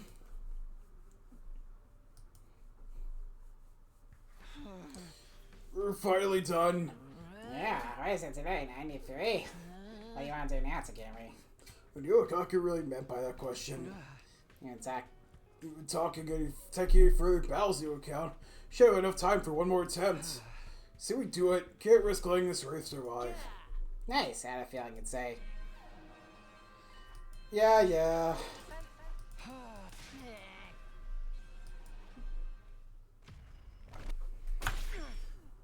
Yeah, get to the point.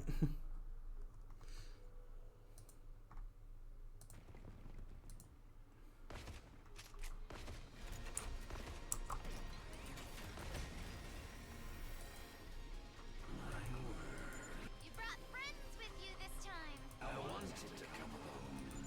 That woman? That hardly matters. More importantly, let's begin. Okay, here goes.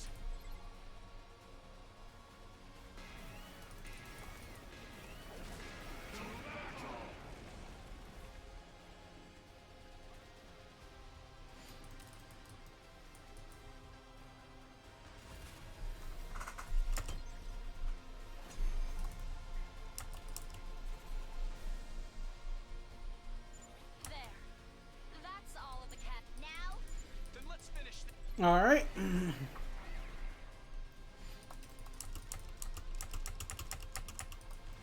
We've seen it all before.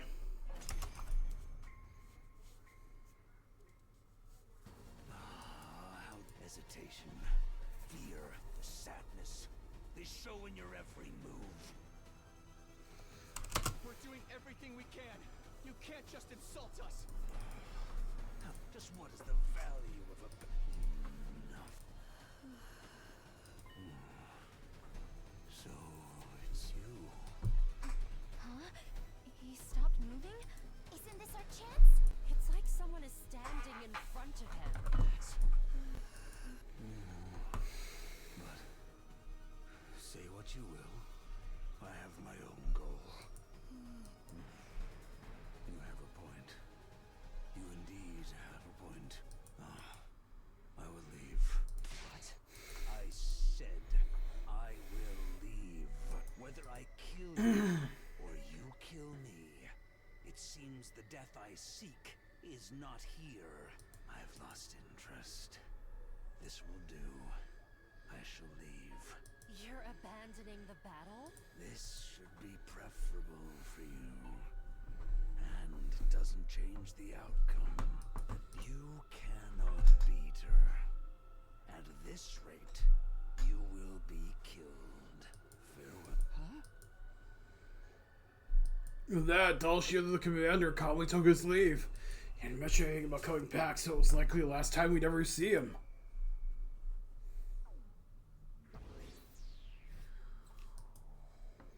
Nice. I'm glad I'm getting so many free blood points from this. Alright, we're doing it again. Everything's back in its proper place now. Thought putting this stuff away would be easy, but I guess I underestimated how messy it was. Sorry to make you help me with this. My final attack is coming soon, so I have to stay put and save my strength. It's fine. Glad to help after all this research and translation you had for us. Baku's still finding new ways to set up cleansing charms all around the school. I see. I don't know where that'll help, but you seem happier at least. If you're happy, I'm happy. We're planning to try that 3-day ritual one more time, so this will be my last chance to clean everything up. No telling what will happen when the final attack begins, so it's all a matter of settling our nerves now. Spent most of the day cleaning up the library and chatting with the ghost boy. Just nice, quiet day. Yep. Now for another 3 days of the chanting. We'll hold the ritual tomorrow, so I'll take it easy today. To prepare myself mentally and... I wonder who that is. Come in. Hey, Takumi, you got a minute? Tsubasa? Sure, what's wrong? Well, it's getting to the end, you know. I think you're getting everyone together to make sure there's no more murders. You figure if we stick together and keep watching shifts, no one will also get attacked. It worked better with the more people we have, so I was hoping you and Gaku could join us. Sorry, but I'll pass. We're going to be busy with this ritual. Don't you think it's time you gave all this ritual stuff a rest? I'm getting really worried about you. It's better for everyone if we act like a real team for whatever the final battle brings, right? It would mean a lot to me if you could join us. Right, but the ritual takes 3 days, so we wouldn't be able to break off and take our shifts. What, so your weird ceremony is more important than the rest of us getting us alive? Of course not, we're doing this because we want everyone to survive. Alright, forget it then. See you around, Takumi. Good luck with your ritual. Tsubasa turned her back on me and walked out the door. I watched her go in silence, then lay down on my bed. We'll hold the ritual again tomorrow. I just had to take it easy for today.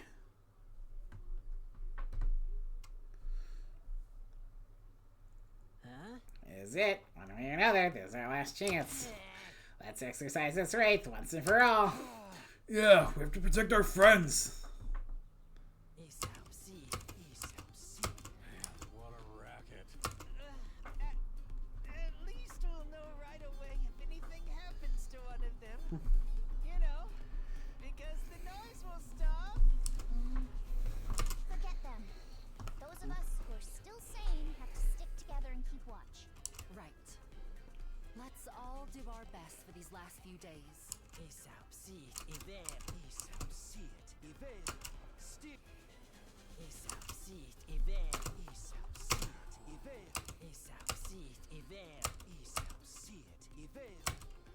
Gaku and I chanted harder and more passionately than we ever had before. Eventually, we reached a state of hyper-focus where we weren't even aware of the passage of time anymore. Next 3 days went by in a flash. Day 99. Yes, we did it. Yeah, but we can't relax just yet. Why not? All these rituals should have dealt with the Wraith. That danger is past us now. There's someone else we still have to deal with. She's going to attack us one last time. She'll do it today. Intruder with defenses.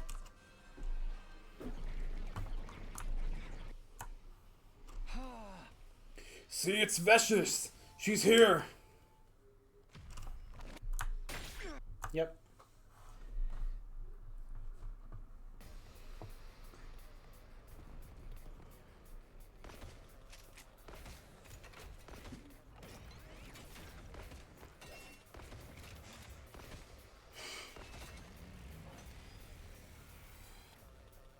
Let's get this started.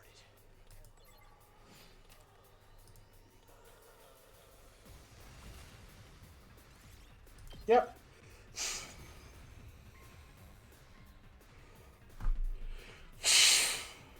God. She's here. Get ready. Yep. Just as Hiroko said, Vicious had arrived, calmly approaching from the distance. I could hear everyone's breath hitch. Tension filled the air. At last, Vicious stood in her place. She looked us up and down before she spoke. Your power and the power of the Second Coming are mine. I shall devour all. Alright.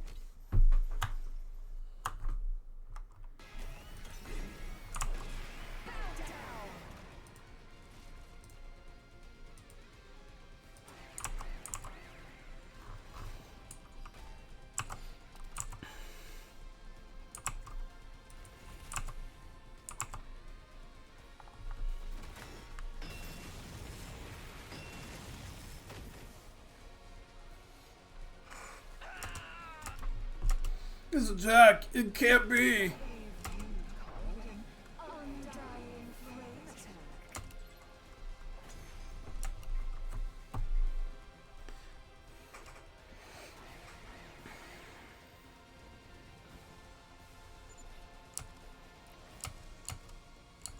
Use my.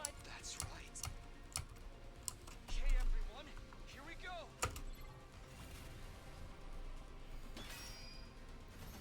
Hooray, we win!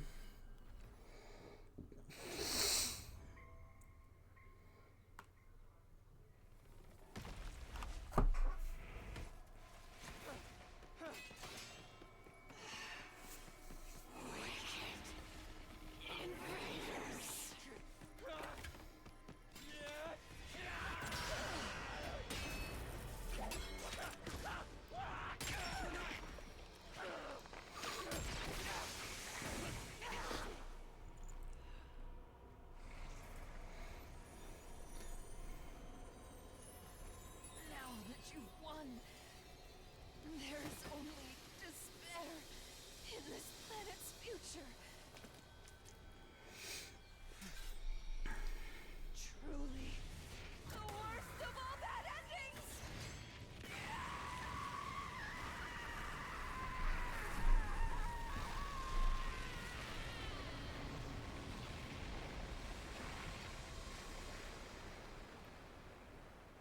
Most reasonable crash out be like.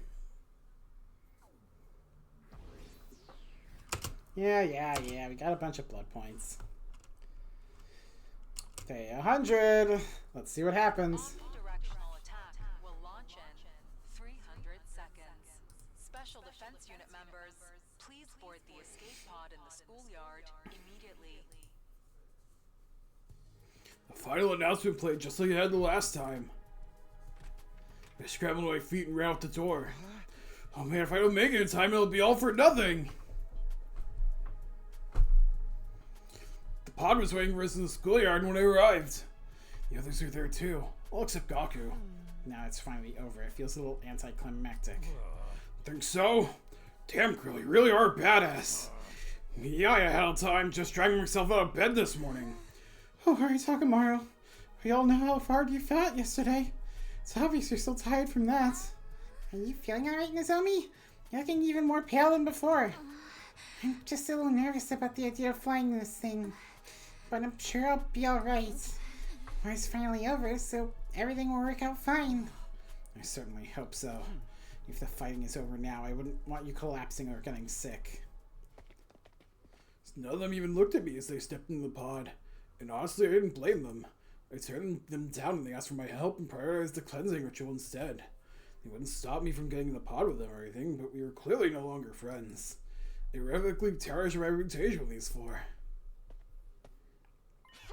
Yeah, Takumi, what's that sour look on your face? Now we're reached the end, I can't help but wondering, did I make the right choice?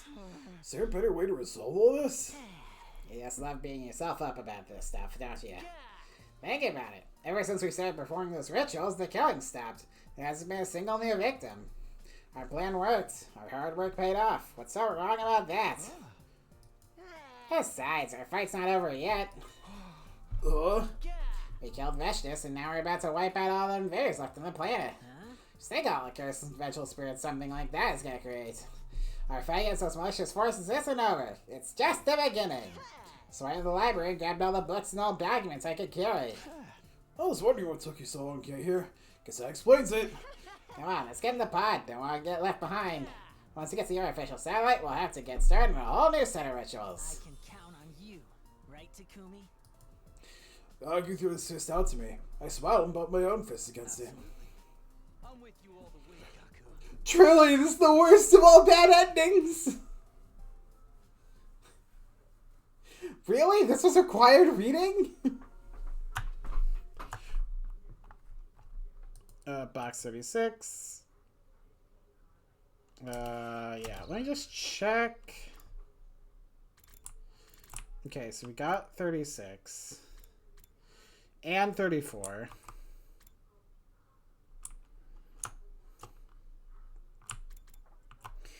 Yeah, and it was like fucking 70 something.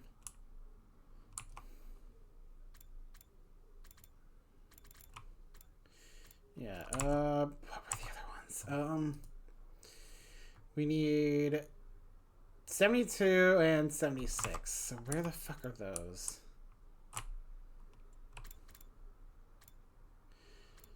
Okay, so we have those. That's completed.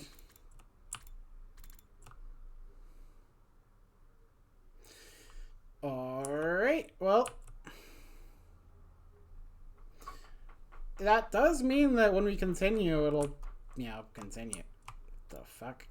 Who will you sacrifice? Oh god, wow. There's a lot of that shit too, huh? Reach story lock 3. Let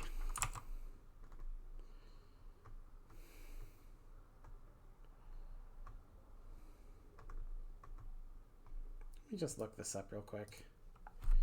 Okay, 100 line story lock 3.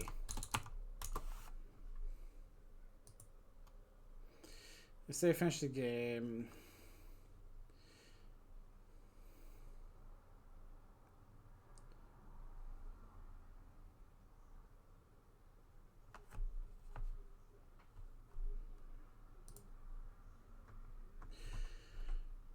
Okay, kill yes, leave no. Hold on. Oh, don't tell me there's more.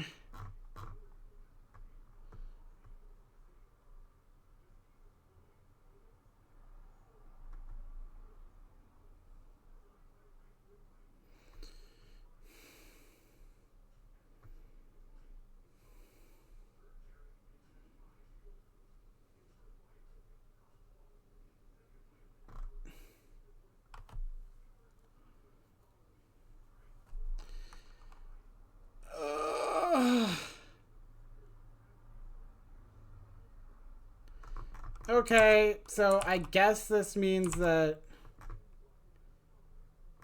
Hold on. It's the mystery routes? God, okay. So it's... Got it.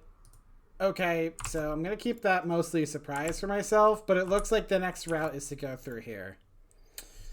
But there's not really enough time in the stream left for that. I would probably just end at an awkward spot, so I'm gonna stop for now. I guess we'll see how that goes. Alright. So, I'll see you tomorrow where we will be continuing that since there's no more. There's obviously no more art fight. I'm hoping we can get through it pretty decently. I don't know what the story lock conditions are, but we'll take them as we come. Thank you, Ink. Thank you for tuning in. Thanks for anyone who watches the VOD. Thanks for everyone, who watches in general. And until tomorrow, bye-bye.